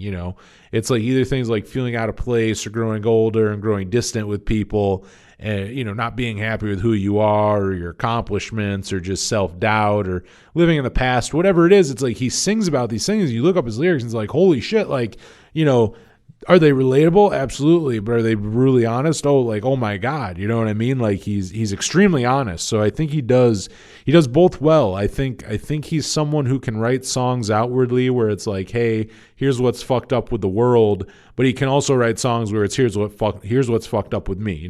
It's both. He shows you what's fucked up in the world, and he shows you what's fucked up with you. He does both. And I think on No Dream, he does that very, very well. I mean, I think, like I said, this is his strongest, I would say, solo record. And I think it brings everything that he does together. Like, there are some bomb the music industry vibes on this, where like I think on the last few records, because I think he started getting picked up and more embraced by like even kind of like the Pitchfork crowd, I feel like, and even like NPR and like just different publications and like mediums and shit that really beforehand when it I don't even know what I'd say, like knowingly wouldn't support him, just maybe didn't know because it was kind of not their thing. But like, like I think he got more credibility from places where he may not have before. Like I think maybe even Rolling Stone has now written or reviewed some of his stuff. So, just from a bigger place than Bomb the music industry was. So it's like I think on some of the last couple albums, while they are good, I almost feel like they're more of that serious side of him that maybe he ventured and did more of because there are more eyes on him from those different places. Maybe I'm totally wrong. This is just a outward thought. But like I think on this one, it's like you hear like it is a mature. Once again, it's a mature album. Like the song "No Dream," the title track, is an extremely serious song, and that's one where I think it's very political and very social and about the times and there's songs like that. They're very serious, very mature. But there's also songs where it's just musically he does fun shit and kind of goes back to kind of that fun quirkiness of the whole Bob the music industry thing and I don't know what I want to say ska. There's any really ska on this album, but just that fun shit that Jeff Rosenstock used to really do that I don't think you heard as much on the last few records. I think you hear on this one. Even the album cover. I mean, the album cover is kind of fun. You know what I mean? Like in a fucked up way. It's kind of like the album. You know what I mean? Like I was saying, it's like it's fun music. It's fucked up lyrics set to fun music, kind of, but I think he outdid himself. I mean, I think it was absolutely amazing. I think it's some of the best stuff he's ever written. And my three favorite ones off this one were Old Crap. That's my favorite one. Airbnb and Scram. And those are all just jams. I think those are really good. I think Scram is a single. If it's not, it should be. It's not even the best song on the album, but I feel like that's probably the single. But moving on, number 6, and this is one that I was anticipating for quite a while, for a couple of years now, really. But and breaking away finally. This one came out in October 2020, so not too long ago. See, it's not rigged. Bands that release music in April did not pay me money to be on this list. But at number 6, Get Dead with Dancing with the Curse. I absolutely love this one. Like I said, I've been waiting for quite a while, ever since finding them with 2013's Bad News. I've loved them. I mean, this is a band who really, to pinpoint the sound of Get Dead, like I don't even know. Like they're a band. It's interesting. Like if you really asked me to put one genre on them or call them something, I don't know what you'd call them. Like, they're a punk band, but they're also, I mean, they've had releases that are just acoustic. There's some that aren't straight, but they're like semi-acoustic ones. They're all over the place in a good way, though. Like, they are a band who is so, I mean, this album, I would say of all the records, and like I said, if you can't tell, like, I love a record that has range, where it's like, there's fast songs and they can do a couple ballads, but it all works. I mean, really, if your album sequences well and takes me on a roller coaster in that way, not to sound cheesy, like I mean, in my opinion, that's the indication of like a really good record. And Get Dead, I would say of all albums, this one might do it the most, where it's like you can't really pinpoint. I mean, the album really starts actually. I mean, Sam King is a great frontman. I love the dude, great charisma. I gotta have him on as a guest. I mean, he's an absolute. He's a very interesting dude, just charismatic, really, really likable guy. Very funny. Any interview I've ever heard him, like podcasts I've ever heard him do, he's always very, very funny. And another one like with Jeff Rosenstock, brutally honest lyrics. I mean, extremely brutally honest lyrics. And I think this album has some of his best vocal performances. But he did used to rap. And this album, I mean, starts with him, him rapping before the beginning of the first song, and it sounds amazing. I mean, he raps on that, and then it's like there's songs on here that are just straight up punks, like, I mean, fast, like neck break, breakneck speeds, Really, and really, I mean, they're a Fat Record band. I mean, really, songs where you're like, oh yeah, that sounds like a band who would be on Fat Records. And there's other parts where you're like, it doesn't sound at all like anything that you would hear on Fat Records. I would say, I mean, the one comparison I think that they do get, and they've gone on other records, and I would say this one as well, and I think is a good comparison, would be Swing and Utters, in the sense that Swing and Utters is another one where they're a hard one to categorize. I mean, they're a punk band, and I mean, yeah, they're on Fat Records, so I also think that's another reason to call them punk band. But it's like they're also more than that. You know what I mean? Like there's just all these different elements. And I mean, like honestly, like if I'm thinking off the top of my head, like if we're talking genres, and I mean it's a mix of genres and influences. I mean, ska, punk, reggae, hip hop, singer, songwriter, like I mean it's just so it's just like they really are. They're one of Fat Records' most unique sounding bands. But I mean, if you've never listened to them, I've brought up with a couple of these albums, but I mean, this is another one where I would say if you're not familiar with the band, what better place to start with them than with Dancing with the Curse? I mean, this because it just goes all over the place in such a good way. But you can still, like, the thing is it's a great album to listen to front to back. But you can also listen to these songs individually, like, and they all have different flavor to them. So it's like, if you're in a certain mood, like, and I'll tell you, like, my three favorite, and this goes back to me being a sad bastard and loving sad songs.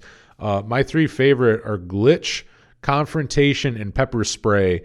And Confrontation's probably the fastest song on the record. That song's what really comes to mind when I said there's some songs there that are just straight up like fast punk songs, like sound like Fat Wreck songs. And this is one of them. This sounds like a song from a Fat Wreck band. Like, like this is, again, like when live shows come back, this is a live song. This is a song they play. Like maybe this could even be a live set opener. But as far as Glitch and Pepper Spray go, they're probably the two saddest songs on the record, but just so unique, like just so really good and done in a manner where it's like there's no band to compare them to. Like there's just not. I don't know what to say that they sound like on those songs, like at all. And they just do it so well. And so yeah, I mean, like that's a one that you have to listen to them for yourself. Like they're not a band that you can fit them. You can't really lump them in with other bands really. Like even with Fat Records. Like I mean, and I saw them live on the Fat Records tour back in 2013 with Less Than Jake, Masked Intruder, and Anti-Flag. I mean, they fit in with all those bands. It's not like they're like the odd man out at like live shows, but it's like still like they sound enough like them where they fit on there, but they're still unique in a good way where you remember them, because it's like, yeah, they're not like every other band on the bill, But absolutely great. Get Dead, Dancing with the Curse. Go check it out. One of the best of the year. We're halfway through, and now number 5, Violent Soho. Everything is A-OK. I got to be honest. This is an album, and this one we're going back to it. We broke away for a second, but this one was also released in April 2020. There was some good shit going on, and I mean, this was the only good shit. That's the thing. Like, there's very few things you can say were good in 2020, but there was a lot of good music. That is the one. It's literally the only thing I can think of that was really good. Was that there was a lot of good music. There was tons of it. I mean, it was very hard to put a top 10 together. And even outside of that, like on the radio show, like because I play other shit, I had enough times I could play stuff outside of just songs off my top 10 records. I played songs off all these albums I'm talking about right now, but I'd play other stuff. But still, it was so difficult because then I started thinking, it's like there's still so many songs I missed. I mean, there were even people I kind of felt like a dick because there's multiple guests we had on this show this year that I didn't get to fit on the playlist. And nothing against them. They put out amazing music, but, it was just hard to fit it all. But getting back to it, Violent Soho with Everything is A-OK. This one, but it's funny, this one came out back in April 2020, and I really liked it when it first came out. And I've never kept a big eye on them. They're another band who's been around. They're not a super old band, but they've been around now, I think, since 2007. But really, they're one of those bands where they've been around since 2007, but I think got more serious and put out their first record in 2010. And, Jesus Stole My Girlfriend, that's what I've always known them from. That was kind of like a minor hit here in the States. And they're an Australian band, always been bigger over back in their their home country of Australia. But kind of knew that song, and I heard a few songs here and there. Like, and that's the thing, is it really fucking sucks that they've never been bigger here. Like, they're big over there. Like, I think they're pretty damn big. Like, I think even this record has gotten some like really critical acclaim this year, for them. But like over here, they really haven't. But I don't think it's to anyone's real. Like, I think people really tried. They've been on a couple different labels. Like, I know they're on Side One Dummy for a while, and I think Side One Dummy, I remember really them promoting it, like really knowing about them and shit. I think really trying for a while. And they're on Pure Noise now. And it's like, I mean, this one too, though, again, I mean, this one's been out long enough now where, I mean, it came out in April. Now it's January of 2021. This one did not get the fucking credit it deserved, just like their other ones. And again, over here, critical acclaim where they're from, but United States does not get enough love. But, like I was getting to, I heard a few of the singles before the album came out, and I was blown away. I didn't realize there were new songs either. I was just like, oh my God, I've slept on this band. And then I was stoked to see that the songs I was hearing were a couple songs off the new album. And I'm like, oh, they have a new album coming out, like even better. Like, so there's more shit like this. And right away, I mean, so good. I mean, the first song off of it, Sleepier, I mean, right away, it's a rager. I mean, this album is just such a front to back. It's just such a good album. Like, this is really obviously in my top 10. I mean, it's probably safe to say that I like all the songs on all these albums, but there are some albums where more than others, if you're going to listen to it, you need to listen to the whole thing. It's not jump to this one song. It's like, no, start right away. And they also lure you in with those with a good album opener, because Sleepier is one of the best songs on the record, and it's just such a solid album opener. Like right away, it gets into it. Like, they don't fuck around. Like, it's very, there's no nonsense. Like, this album's really well produced and it sounds really good. Like, the guitars sound great.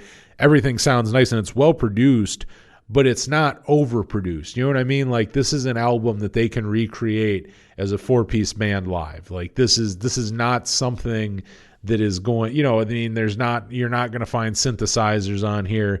You're not going to find a bunch of studio tricks. Like, this is just 2 guitars, bass, drums, 1 singer. I don't even think they have any backup vocals really. And their singer, I don't know the name. I don't know his name off the top of my head, but just such a great fucking just rock alternative.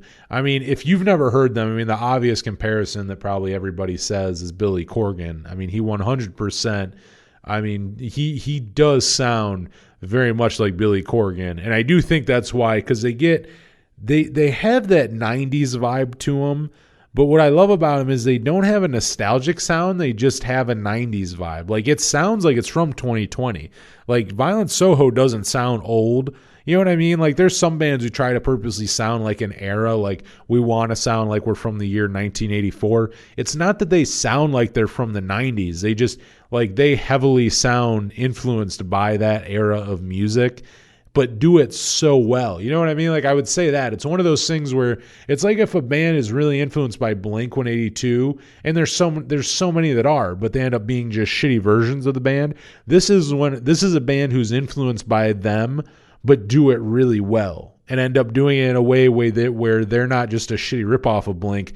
They're influenced by them, but are a great, like, direct influence off of it, but a great, like, different product on its own. That's kind of Violent Soho, like, very influenced by 90s music, but doesn't sound like a carbon copy. Just same with that, where, like, their singer sounds like Billy Corgan, but they don't sound like a carbon copy of Smashing Pumpkins. Like, I'm sure they listen to Smashing Pumpkins, but, they don't sound straight like them. But what I love about his voice is he just has a great, like, scream or whine, whatever you kind of want to call it, to him. And just does a really good job, like his phrasing and everything, just vocally does a great job on this record. And after listening to this too, I went back through their catalog, and I mean, I love all their stuff. They really haven't put out a shitty album. They've put out a few. They're just another one. Like, this is a band, and again, it depends if you're listening to this in Australia. Like, we do have a listenership over there. You probably know who Violent Soho is. They're not a small band by any means. And I don't know about the UK and stuff. Like, I don't know what they're like in Canada either, like, or anywhere else. There's a song on this record called "Oh Canada," and like I don't know every country. I don't know the deal, but yeah, over here just not a very big band at all. Not they really should be. They really should be like way bigger. And again, this album just has so, like, as far as rock radio goes, this has such rock radio playability. Like there's no reason, and outside of just my show, you know what I mean? Like, yeah, like I obviously play him on the Power Chord Hour, but it's like, I mean, like big commercial rock radio should be getting behind a band like Violent Soho. I mean, this is one of those. They're just such a great band, and another one that I think really makes you miss live shows, because like the songs you want to hear live, like these are just fucking ragers. Again, I'll just keep saying that because that's just all you can say about it, is this album's just full of fucking ragers. That's why it's number 5. That's why it's so high up on here. And my top 3 off this one, Sleep Year, like I said, I mean, that's just such a great album opener. Pick It Up Again. That was, I think, maybe the first song I heard off the album, and I absolutely love it. I think it just, even where it sits in the album, I think is just perfect. Like its placement, its sequencing, and Easy is my other one. That's another really, really, really good one of just a good song with like wall of guitars and that whole quiet, loud dynamic, that a lot of bands do. That, once again, going back to that like 90s influence was a very big thing back in the day. But yeah, such a great record. Go check it out. Number 4, and something I love about this is that if you would have told me that this was my number 4 record before even, I'd say maybe 3 or 4 months ago, you would have told me this earlier in the year, I've been like, what the fuck? Like really? Like that band? And I don't mean that to be in a bad way. I just was not a band that was really on my radar. But X with Alphabet Land, and I mean a band definitely not new, probably the longest running band that is on my countdown here, my list. They've been a band now since like 77, 78. So I mean 40 plus years for them. And they ended up putting out this year one of their greatest records. And once again, in April 2020, this is like Jeff Rosenstock, and maybe even more than Jeff. This is like hauntingly shocking, like how much their lyrics pertain to this year. And I mean, they've said it a bunch of times in interviews, like this was all written and recorded well before the pandemic started. They had no clue it was going to happen. There was no, there's nothing here of, oh, the pandemic's starting, we better hurry up and write a record about it. Like nothing like that. But they wrote many, many songs that, definitely have to do with a shitty year and kind of the things that went on in 2020. So very fitting for that year. But I mean, so amazing that a band, and like I said with X, like, I liked X enough. I know who they were or who they are. I knew Alphabet Land came out, and like I know the hits. Like I know the song Los Angeles. I know of Nausea, and like a few other songs. I can't think of the names, but like like I had heard them throughout the years. Like I know who X is. The songs I heard I like enough, but was never a band. I'd never heard a whole record or anything.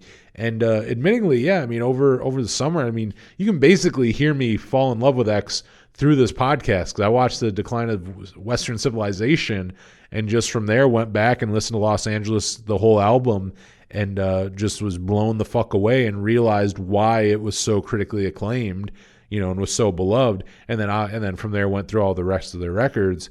And and then that's where I eventually listened to Alphabet Land, but this was like in August or September, so a few months after it was released, and just absolutely blown away. And I'd seen the good reviews, though. That was the other thing, was like, I wasn't too surprised. Like, I was surprised in the sense of X wasn't a band that wasn't on my radar earlier on in the year, so the idea of them being on my list, let alone my 4th favorite record of the year, would have very much surprised me. But it doesn't surprise me in the sense of all I saw was critical acclaim for it ever since it came out. People were like, this is one of their best records. Like, holy shit. And this is another band. They have not put a record out since 1993, I think was the last time they put out a record. Jesus was their last one in like 93. And this is the first one with original guitarist Billy Zoom since, oh my God, I mean, since the 80s. I don't even remember what year. I mean, before I was even born. They haven't done an album with Billy Zoom since before I was born. And to come back, and yeah, they've played live for years now. I mean, they constantly tour live. So I mean, they've been around touring, but it's like for a band who hasn't released new material in literal decades, they put out this album. I put up there with the first 4 records. The first 4 albums produced by Ray Manzarek, which are basically regarded as, the classic era. I put them up with those, And that's X at their best. I mean, those first 4 in this, that is X. I mean, that's what makes them legends, And like Hey Zeus has a few good songs, See How We Are has a few good songs, but they're not classic records. They're not by any means the songs or the records that make X who they are. And the one record, I cannot think of the name. It was either Billy Zoom's last one with them or it was their first one without Billy Zoom. Was not. I think it was maybe their second one without Billy Zoom. Their first one without Billy Zoom. I cannot think the name of it. It's their like 5th record, but that one, I don't think there's any songs I really enjoy on that one. I got to be honest. See How We Are has like 3 or 4 I really like, and Hey Zeus has a handful that I'm like, they're not bad.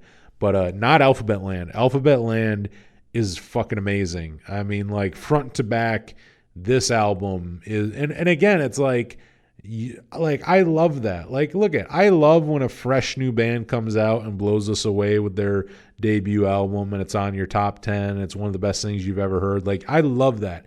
But something that I also love is a band that's been out for fucking ever. You know what I mean? A band who, again, not their first time around the track. I mean, they are, I think everyone in X, like, they're all like in their 60s at least. They're all at least in their 60s. And like they're putting out a fucking punk record. Really, it is a punk record. I mean, with more energy than bands half their age, even more than half their age. I mean, this shit has more energy than half the bands who put out albums this year, like in their 20s, like just so much energy to it. It has that wit, like John Doe, the wit of him, and I mean vocally. I mean, John Doe and Exene sound amazing. Like really, like it. You would not think that so much time has passed. Like, because again, it's like you think a lot of times bands go away, they try to get back together.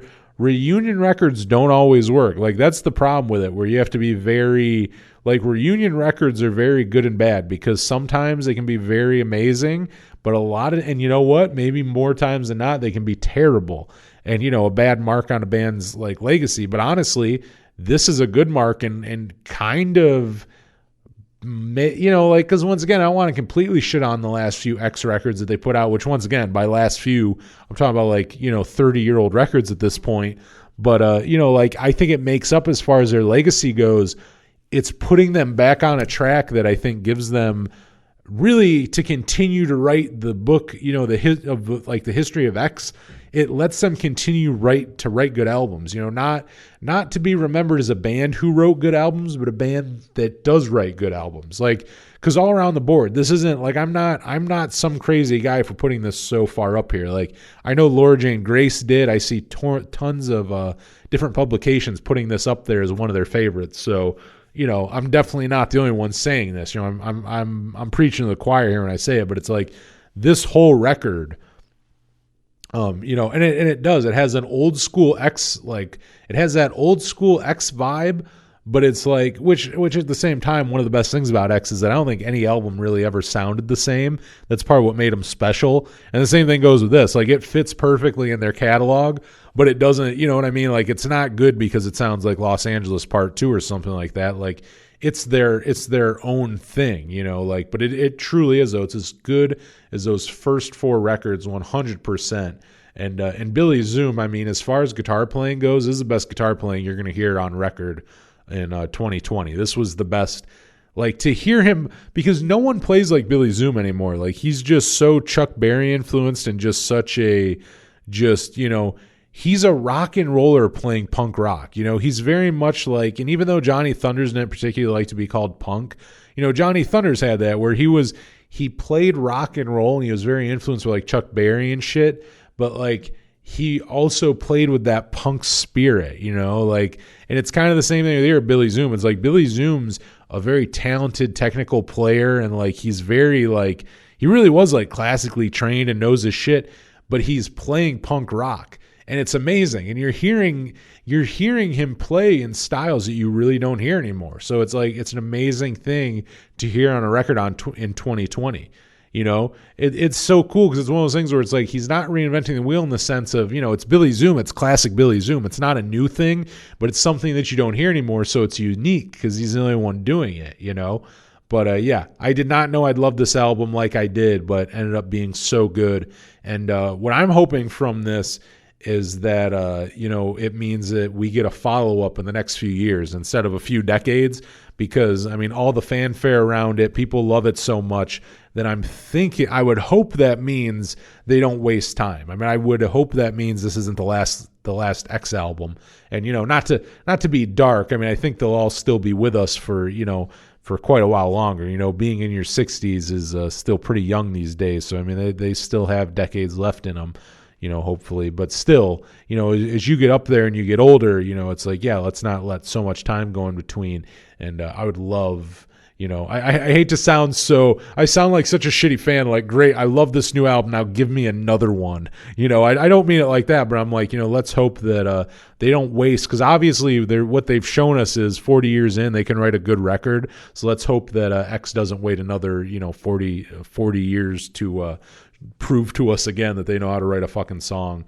And my three favorite off this, I mean, I love the whole goddamn thing, but if I had to pick my three, for one, my favorite for sure is Cerno de Berger's Back. And that one was originally actually on See How We Are, but this version blows that one out of the fucking water. Like, yes, it's an old song re-recorded, but it's re-recorded in a totally different style.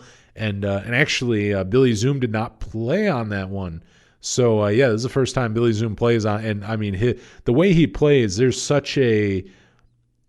almost a James Brown influence to it. Like, there's almost this, like, soul influence, and it's just so fucking good. Delta 88 Nightmare is just a punk rock. Like, you want to talk about just a good punk, like, song, like, and again, like, talking about how they blow, like, the energy of this record blows, like, younger bands out of the water. Listen to Delta 88 Nightmare, another one that just blows any current band doing it out of the water. Like, so good. And Water and Wine, which what I love about this song is this is one that doesn't, like, this sounds so current. It sounds like X in 2020, but it has this, like, it's an older, more mature, refined X, but it still has that, like, sarcasm and wit of just X. You know what I mean? Like, X of any era. Like they didn't lose it. You know what I mean? They didn't lose anything. That's what I love about it. And that one, Water and Wine, is a good example of that. So yeah, X Alphabet Land, my fourth favorite of the year. We are getting in here to the top three, and we're closing it up with number 3 here, Bomb Pops. We got Death in Venice Beach, March 2020. This one was very early in pandemic. And this is a band I do feel bad about. Like I mentioned with a few of these bands, you know, there are some in here where, I mean, I think everyone probably would have at least played like a release show and played a few of them. But I think of probably all the bands that I mentioned, I would say Bomb Pops are one that had a lot of plans for tours and release shows and really promoting this. So I felt really bad for them. But the Bomb Pops with Death in Venice Beach coming out in March 2020. And again, just one of those, you know, like I said, this is the era of bands that I feel worst for releasing music, because they had no clue. You know, a lot of bands where it's like, you know, if you released music in July, you knew what was going on. You know what I mean? Like, you realize what's going on, what the situation and circumstance is. But, you know, in March, you don't know that this is coming, obviously. So, you know, I definitely feel bad for them. I know I've seen, like, Jen put a lot of stuff on social media, how bummed she's been throughout the year that, you know, they've been able to play these songs live. And I am too. They're a great live band. They're a very fun live band, and tons of great songs on here that I wanna hear them play live. You know, another album that makes you want to hear these things. You know, just the energy from them live. but a killer summer record. I mean, this is quintessential. This is another one. This is kind of like Wildlife, where it came out kind of at the, like at least where I'm from. It depends where you're listening from this, but kind of that end of winter getting into April, where like, and it was also the beginning of the pandemic, but like, weather-wise, it's where it's not particularly nice weather, but it's like the first time it's been 50 degrees in months. And it's like, it's kind of that like inkling of nice weather. And when you listen to this pre-summer, it would get you stoked for it. But really listening to this, you would think it would have came out you would think you're listening to a record that came out in like June or July. This is an album you roll the windows down and drive down like the Pacific Coast Highway listening to, But what I do love about it too is like, it's very like, as far as straight up pop punk goes, it's the best like just straight up pop punk record of the year. And it kind of continues the sound of like Fear of Missing Out, but it's darker. It's definitely a darker record, but kind of continues down that road. Same with like Dear Beer.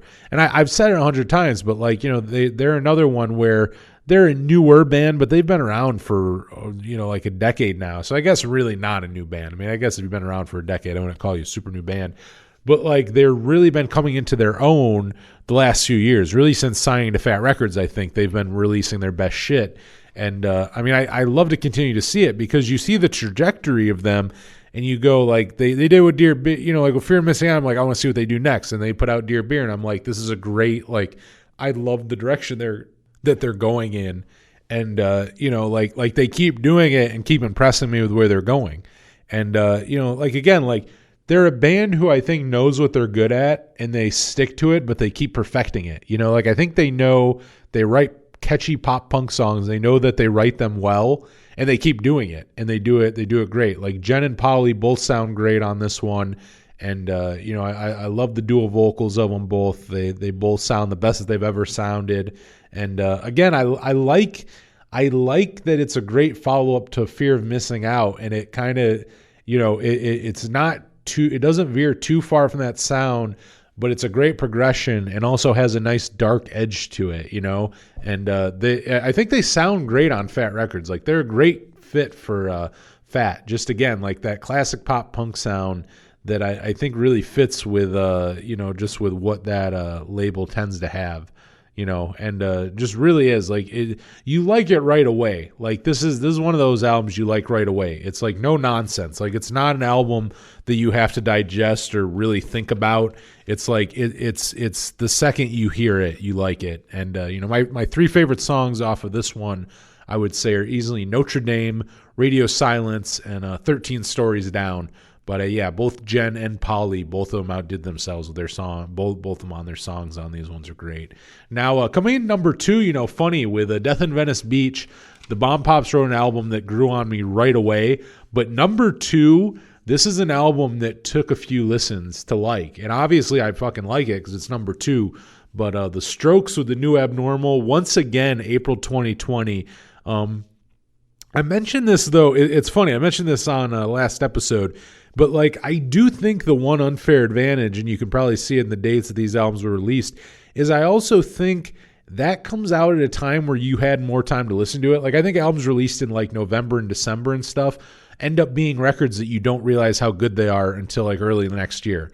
Like watch, like come March or April, I'm going to realize how good some of the records that came out later last year were. Like there's going to be albums from like November and December of 2020 that I'll be like, oh, those were genius, and I just didn't notice it, and like March and April it gave you enough time. And also I feel like the first couple months you forget about releases just because more stuff keeps coming in. And that's really the beginning of a lot of stuff coming out. You only get a couple records January and February, and then records start really coming out like February or like March and April, and including this year, obviously.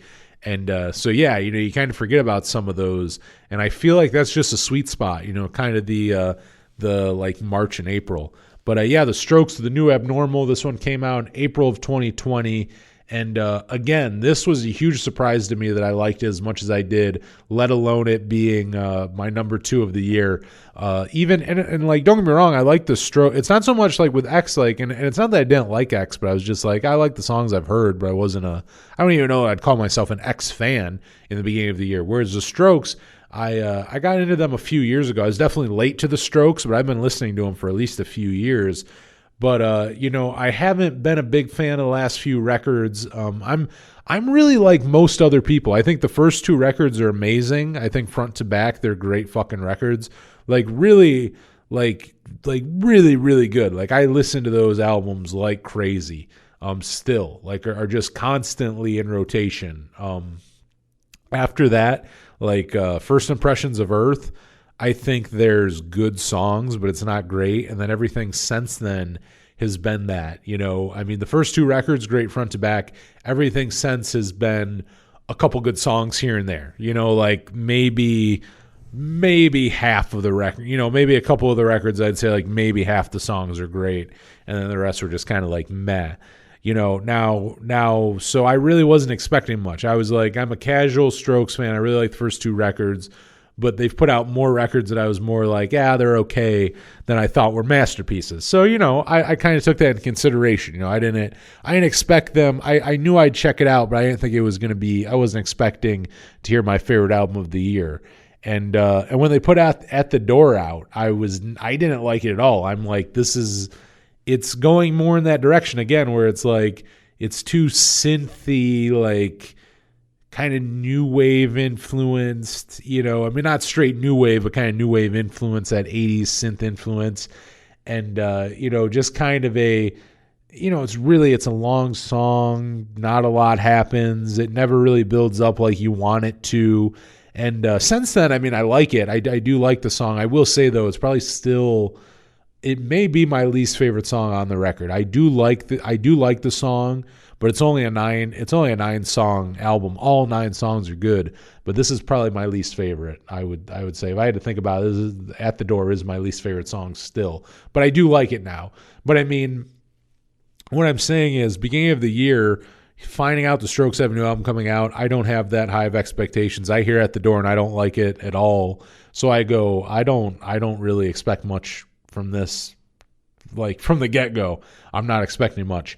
And then whatever they put out next, either Bad Decisions or I think, they did. Bad Decisions I was a little more on. Again, I didn't think anything indicated I would love it as much as I ended up loving it, but I'm like, okay, this is a better direction. Brooklyn Bridge to Chorus, again, I liked it, but and kind of liked it. I liked it more right away, I would say, than the other two. I thought it was a better step in the right direction, but again, I didn't love it. But when the album came out, it was enough at that point where I'm like, okay, I'll check it out. And my first thought of the record was it wasn't, the songs were too long. It was kind of boring. I didn't love it. There are a couple points where I'm like, it's not bad, but I wasn't loving it. And then I would say and I liked it enough, don't get me wrong, I liked it enough to listen to it again. Like sometimes there's albums you don't like you just fucking hate it and you'll never listen to it again. Like it wasn't so bad in that way. I didn't have a visceral reaction. I was like, it's just okay. It wasn't great. It's just okay. But I listened to it a few more times, and by like listen 4, listen 5, somewhere in that realm, it just clicked. I was like, oh my God. And for a while there, really, I probably didn't break until maybe into the fall, maybe up until the last few months of the year. I was listening to it maybe daily. Like, I think I listened to it front to back almost on a daily basis. Like, that's how much I listen to this record. Like, this may have been my most, if I'm talking most listened to albums of the year, this may have been my most listened to. And I kind of slowed down at the end of the year. I still listen to it, but like, there was probably, I'd say if this came out in April, it took me a little while to grow on me. I'd say by May, it grew on me. So like from May to October, I think I probably listened to it almost once a day, every day. And really, it's funny because I did the same thing when I first got into them, because I really wasn't a fan for years. I'm like, I don't like this fucking band. And then when I finally came around to liking them, like, is this it? I listened to almost once a day for like the first year that I listened to it. Like, I loved it. Like, I mean, it took years for me to realize how much I liked them. But, and it's funny to talk about because it's like, I do like the Strokes, but I also don't think they're like the Velvet Underground or something. You know what I mean? Like, I don't think they're so profound that it's like something that takes years to understand. It just, I really wasn't into them for a very long time. But no, this record is so good. And, you know, really now that I've listened to it a bit, I like the variety. You know, I like that there's songs like At the Door, and then there's more like, you know, there are some songs that are a little more guitar driven. What I do like too is I think they found a good mix where they can do more of the synthy shit that they want to do that, you know, maybe isn't what you traditionally think of with the Strokes, but they also do it with guitar. So it's not just a song where it's either synth or guitar. It's not either or. It's more songs where you have both of them, you know. And that's the thing, you know, that's where I think, you know, with At the Door, they didn't do that, but with the other songs, they did it better, where it's like, all right, there's a little bit of both, you know. I think Brooklyn Bridge to Chorus is a good example of that. Like both, like I think the guitar is very prominent and so is the synth. You know, it's not one or the other. Both are very prominent. And I think it's a sound that really works for them, you know. And it's funny because it's like, it's kind of like with X, where again, like I put this album, The New Abnormal, up there with the first two records, just like with X I put with their first four. And it's the same thing where I go, this doesn't sound straight up like the first two Strokes record. I don't even know that it sounds like vintage Strokes. Maybe a couple times it does.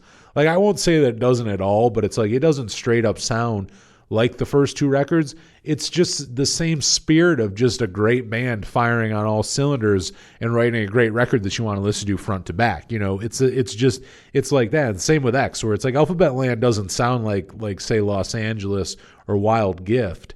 It just, you know, it's as good as those records. You know, it's just like that. But yeah, I mean, Rick Rubin, I think you have to give a lot of credit to. I mean, you know, he's done it with other bands, and he did it. He's now done it with the Strokes. You know, I think he got in there, really helped them figure out whatever the hell it was that they needed to figure out. But I mean, they ended up writing the best record they've had since Room on Fire. And yeah. You know, and as a bass player too. I mean, I always loved Nikolai. He's an underrated bass player. He's actually very interesting, and I don't know for a fact, but I would assume he's kind of Motown influenced by like James Jamerson or Bob Babbitt, because I definitely hear it in his bass lines. But I mean, I love the bass rhythms and grooves and shit on this record. I mean, it's so good. My favorite three, which I guess is 1/3 of the record because it is only 9 songs. So I will say they're long songs. So it's like it is still like a 45-50 minute album. I think I want to say it's like in that realm, even though it's only 9 songs. But it kind of is like the old school thing, you know, like with Russian shit, where like they put out a 9-song, like an 8 or 9 song album. You go, what the fuck? But then you look and it's like, oh, well, that song's 21 minutes. You know what I mean? Like, well, it sucks. It's only like, you know, like 8 songs, but it's like, well, one song's 12 minutes, one's 20 minutes, like shit like that. But, though no 20-minute songs on here, but there are some fucking long ones for a Strokes album. At least for the Strokes, they're long songs. But my favorite 3 off of it, Why Are Sundays So Depressing, The Adults Are Talking, great album opener, and Brooklyn Bridge to Chorus. And honestly, too, and I love this one so much that actually even picking my favorite 3 was kind of difficult. I knew Why Are Sundays So Depressing. That one I actually liked from the first time I heard the album. That one was probably one of the big reasons why I listened to it a second time and gave it another chance. But, you know, the whole thing's good. But, yeah, great sign that you really have to think to figure out what your top 3 are. And number 1 of my top 20 of 2020, you know, once again, this was a hard list to do. So many albums I had to leave out. But I would say my favorite, and it was hard to pick, but this one I knew was going to be up there since the first time I heard it and since it came out. This was not one that surprised me at all. I'm not surprised that it's here. But I love this album. The Suicide Machines with Revolution Spring came out back in, goddamn, can you guess? Do I even have to tell you what month this came out in? I think you can guess. I think you can guess what month this fucking album came out in. But another one came out very early in the pandemic when you didn't know what was going on, back when you thought it might go on a couple more weeks. You didn't know what was happening. And, you know, with all the uncertainty going on, it was nice to get this record.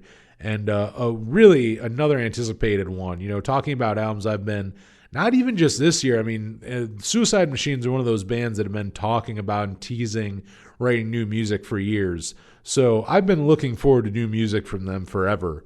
And I didn't really get into them until like 2012, 2013. So, I mean, when I got into them, yeah, they play shows. I've seen them live twice. I've seen them live. They're great live. Jason Navarro, who we had on this year, and one of my favorite interviews, and for a big reason, because he put out my favorite album of the year. But just a crazy good frontman who utilized. I told him this, but like I love how he utilizes being just truly. When I say frontman, like he doesn't play guitar, like. Live, he gets out there and he jumps around. He's running around like a madman on the stage. He has charisma. He's jumping in the crowd. He's running around on the stage barrier, or like the crowd barriers and shit. Like he's really utilizing being able to move around and giving you a show. He's amazing. He's so good at that. I mean, and the high energy of Suicide Machines, it just works so well.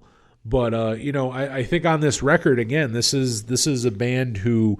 It's a vintage Suicide Machines record without sounding like a ripoff. And this goes just like with the Strokes and just like with X, quite a couple of my favorite albums of the year. This I put up there.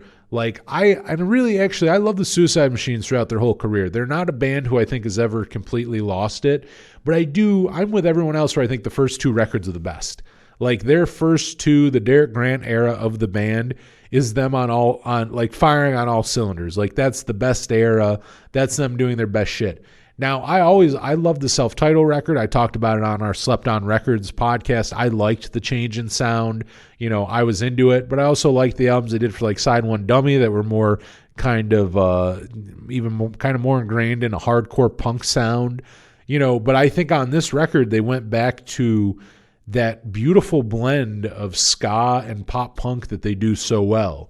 You know what I mean? Like there's times on here where they have a very they sound like the Bouncing Souls or early Green Day, but it's like they also just have great ska, which again, a ska band with no horn section, but just writes such great ska songs. And, really just a blend of ska punk here is the best it's been since the first two records, 100%. This is not just my favorite album of 2020. This is up there as probably my third favorite Suicide Machines record. I love it. I love it to death. And it's another one where it was a no-brainer. Like it didn't take time to grow on me. Like this is not a record, and it probably has to do too because it's no nonsense. Like they didn't go and try to write some weird out there record that they never would do. This sounds like an album that the Suicide Machines would write, but this is a good record the Suicide Machines would write, and it's one of their fucking best. And it just grew right away. Like the first time I heard it, I'm like, holy shit! Like it blew me away. And another credit to giving credit to the producers of these things. Roger Limer of Roger Lima, my apologies. Roger Lima of Less Than Jake, one of my favorite bass players, one of the biggest reasons I play a Stingray bass. And here I am, one of my biggest bass inspirations. I'm calling the guy Roger Limer like an asshole. My bad. But Roger producing this record did an amazing job, which also makes sense. I mean, being from another great ska band who also put out a great record in 2020 with Less Than Jake with Silver Linings. But, I think being behind the board and getting where they're, you know what I mean? Because that's obviously a guy who knows where they're coming from. You know what I mean? Like having a member of Less Than Jake produce a Suicide Machines record doesn't sound like a bad idea if you ask me. And it definitely didn't. It sounds amazing. Roger's a good producer. He's not just I think some dudes become a producer just through their name. You know what I mean? They're like, I'm a guy who's in a prominent band in the scene, so I'm going to use that to go produce, but doesn't really know what that means and doesn't actually really go produce bands. He might more than anything mix their record. You know what I mean? Like he might fucking start pushing some knobs, but not really produce the album. And Roger's not like that. Roger is a bona fide producer. And does an amazing job. I think he did such a good job on here. I think it was a match made in heaven. Like I would, and going back, same with X, who took years, literally decades for new music, and how I hope it doesn't take them longer. again with the Suicide Machines, I'm like, and at the same time, and I told Jason this, it's like, I know it took him so long, and he just said he wanted to write the perfect album. Like, if he thought songs were shitty or weren't good enough, he didn't want to release it. That's why they for years talked about a new album but never put it out. And it's like, yeah, I don't want them to put out an album every 2 years. I want them to wait until they have like good enough material where they go, this is going to be a great album front to back. But I do hope that they don't wait super long and continue to try to write with Roger even. Like, I really think they have something good going writing with Roger. And also the place, I forget where it is, but Jason said he records like, I think everything he said basically of like the last decade that he's recorded has been there. Like all his Break Anchor stuff, all this shit with Jay Navarro and the Traders, Hellmouth. Well, I'm trying to remember. Hellmouth might have been broken up before he started recording there. But anyways, I mean, all the music he's been recording in recent years has been done there. And just the formula of recording at that studio, recording with Roger and everything, I think it really seems to work. It really seems to be a match that makes sense for everyone involved. So it's like, I don't think that's a bad route to keep going down, for a while and kind of see where it goes. And same with label. I mean, this is their first release on Fat, and I think it just works so well. Like, I feel like they always would have fit on Fat Records, but I think particularly on this record, they sound like a band who fits on the label. It's not a left field release from them at all. And I love it. I think Jason really stepped up too. I think some of his most personal lyrics, I mean, and it's classic Suicide Machines. You have songs like Bullion Blue, which, like tackle police brutality and stuff. Like you have the socially conscious songs, but you also have, songs about personal things. Like one of my favorite songs, Trapped in a Bomb off the album. And really my favorite song off the album. It's already one of my favorite just Suicide Machine songs, I think. But it's like, it's a very personal song, obviously, about a friend. And, just very personal things. And just very in a way that, I mean, I think they have written in the past, but maybe even more so on this one, where it's like, I think he's just extremely honest. I do think that you have to give credit. Another place to give credit is I think him doing shit with Break Acre and doing shit with like Jay Navarro and the Traders and having these different outlets and venturing down different sounds and routes musically. Like, I do think there's probably some credit there too you have to give to why this album came out so good. Because again, this is their first record in, I think, 15 or 16 years. So it's like, it's not like they've had a lot of practice. Like, they've tried writing shit and stuff, but they haven't been releasing albums in between. So, to just come back so strong and put out one of your best records in literal decades, I mean, it's just fucking amazing, And on this one, my top three would, like I mentioned, Trapped in a Bomb, I think the best song on it, but also Empty Time and Cheers to Ya, a great album closer. Bullion Blue, great album opener, and Cheers to Ya is a great album closer. And this is a hard one, too, because another great thing that I love about it, and actually I got to give them credit, this is actually a long record. There's a lot of songs on this album, but it's a consistently good album though. All the songs are good, which can be very difficult because a lot of punk bands will go down that route and write like a 17-track album, but like 4 or 5 of the last songs are forgettable. You know what I mean? Like that, like it's a strong album. Then you get to like track 13 and you tune out until the last 1 or 2 songs. And with this, you don't do that. So like that in itself is something to give credit to, because a lot of bands fail in that they do a long album, an album that has a lot of songs on it, but not all the songs are good. But that's not the case here. This album keeps you entertained front to back. I love the whole thing. It is a great ska punk record. Good year round. I mean, I would say it's a good summer record, as ska records tend to be, but also just year round. I mean, I think they just knocked it out of the park. This ended up being, to come back again, you can write a reunion album and it can fucking suck, but you can also write one and it can be amazing. And that's what the Suicide Machines did with the Revolution Spring. And so, yeah, definitely go check that out. Like I said, go check out on our Spotify page the accompanying playlist to this. It is I put 3 songs off all 10 of these records, and give you a little taste of everything. So I'm going to run down my list again real quick.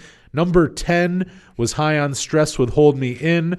My number 9 favorite record of 2020 was Wildlife with Year of the Snake. Number 8 was Ultimate Fake Book with The Preserving Machine. So good. Number 7, Jeff Rosenstock with No Dream, a surprise release and one of the best.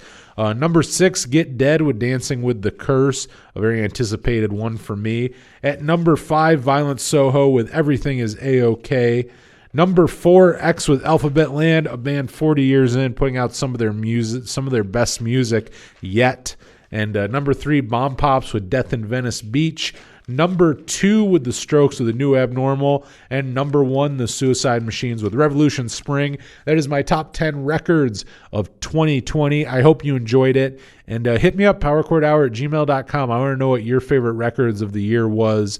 Whether it's songs or particular albums, whatever. Let me know what some of your favorites were. And, off the top of my head, like I said, it was hard to make. There's so many good records in 2020. It was hard to whittle them down to 10. But I did do an episode earlier in the year. My top. I can't remember. I think I either did top 10 or top 5 albums of 2020 so far. I did it like in the middle of the year, kind of more in the summertime. And it would be interesting to go back and see what has changed and what stayed the same. Like I know some of these albums were definitely on there, and then some fell off. There's definitely some albums that I thought earlier in the year were going to be in my top 10 that just didn't. If I was doing a top 15, there's definitely ones that I can already think of that would pop on there. But it would. I think for time's sake, because we're already at 2 hours here, but more for time's sake and everything, I try to stay at top 10.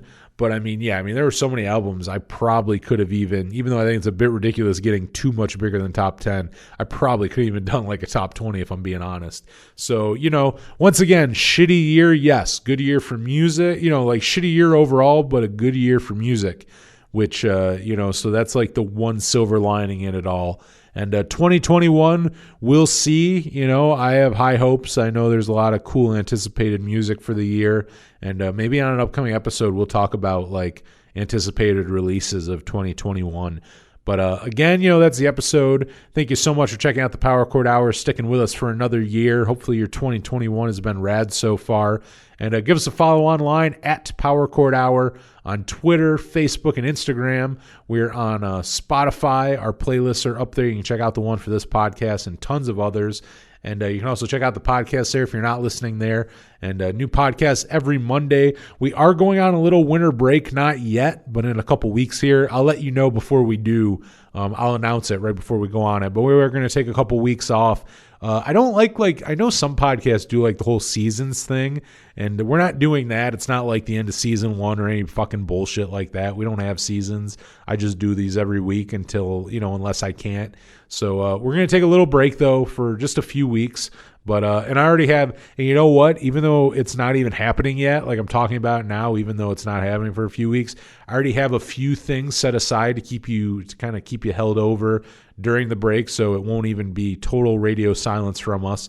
But so until that little break though, new episodes every Monday, and we have some good ones coming up.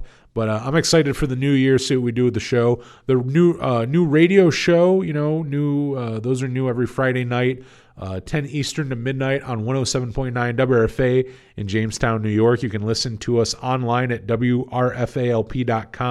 You can stream the station there, listen to all the great programming on the station, not just the Power Chord Hour. And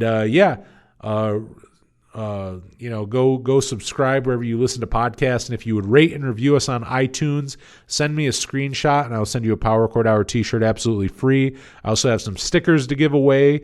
So you can hit me up, powerchordhour@gmail.com. And that is going to be it. So those are my top 10 of 2020. It is time, that is our reflection of 2020. And now it is time to move on. And I'm very excited to check back next week. Our episode, I got the dream team back together. I got the Illinois Bad Boys back. I got Zach and Kyle, who you may remember from our top 5 Blink-182 episode. and top 5 Blink-182 songs episode. Sorry, and that's just together. Individually, Zach was also the top 5 drive-through record songs he was on, and Kyle Steven, he's been on now. I mean, my God, this is like his 5th appearance. I mean, what hasn't he been on? He's been on to talk about a bunch of different shit, and he's always fun. And we did, honestly, I listened back to it, and it's like, I mean, the podcast is pretty laid back and candid. Like, I feel like I am myself on here. But, like, when I'm just doing the episodes with just friends, I do feel like there's a different vibe than, like, if I'm interviewing someone or even if I'm doing a solo one. And it's just kind of 3 friends just being stupid. And, like, this one is so much just shit talking. It's us talking about our unpopular music opinions. So it's like, it's us piling on each other, being like, you're a fucking idiot for thinking that. You know what I mean? Like, it's just so fun. Like, I'm listening back and it's just so ridiculous. Like, it's very much a laid back, ridiculous, dumb jokes, foul potty mouth, all that, but it's very fun. So that'll be next week. Unpopular music opinions with Zach and Kyle. So check back for that. But until then, for the Power Chord Hour, I'm Anthony Merchant. Thanks for listening.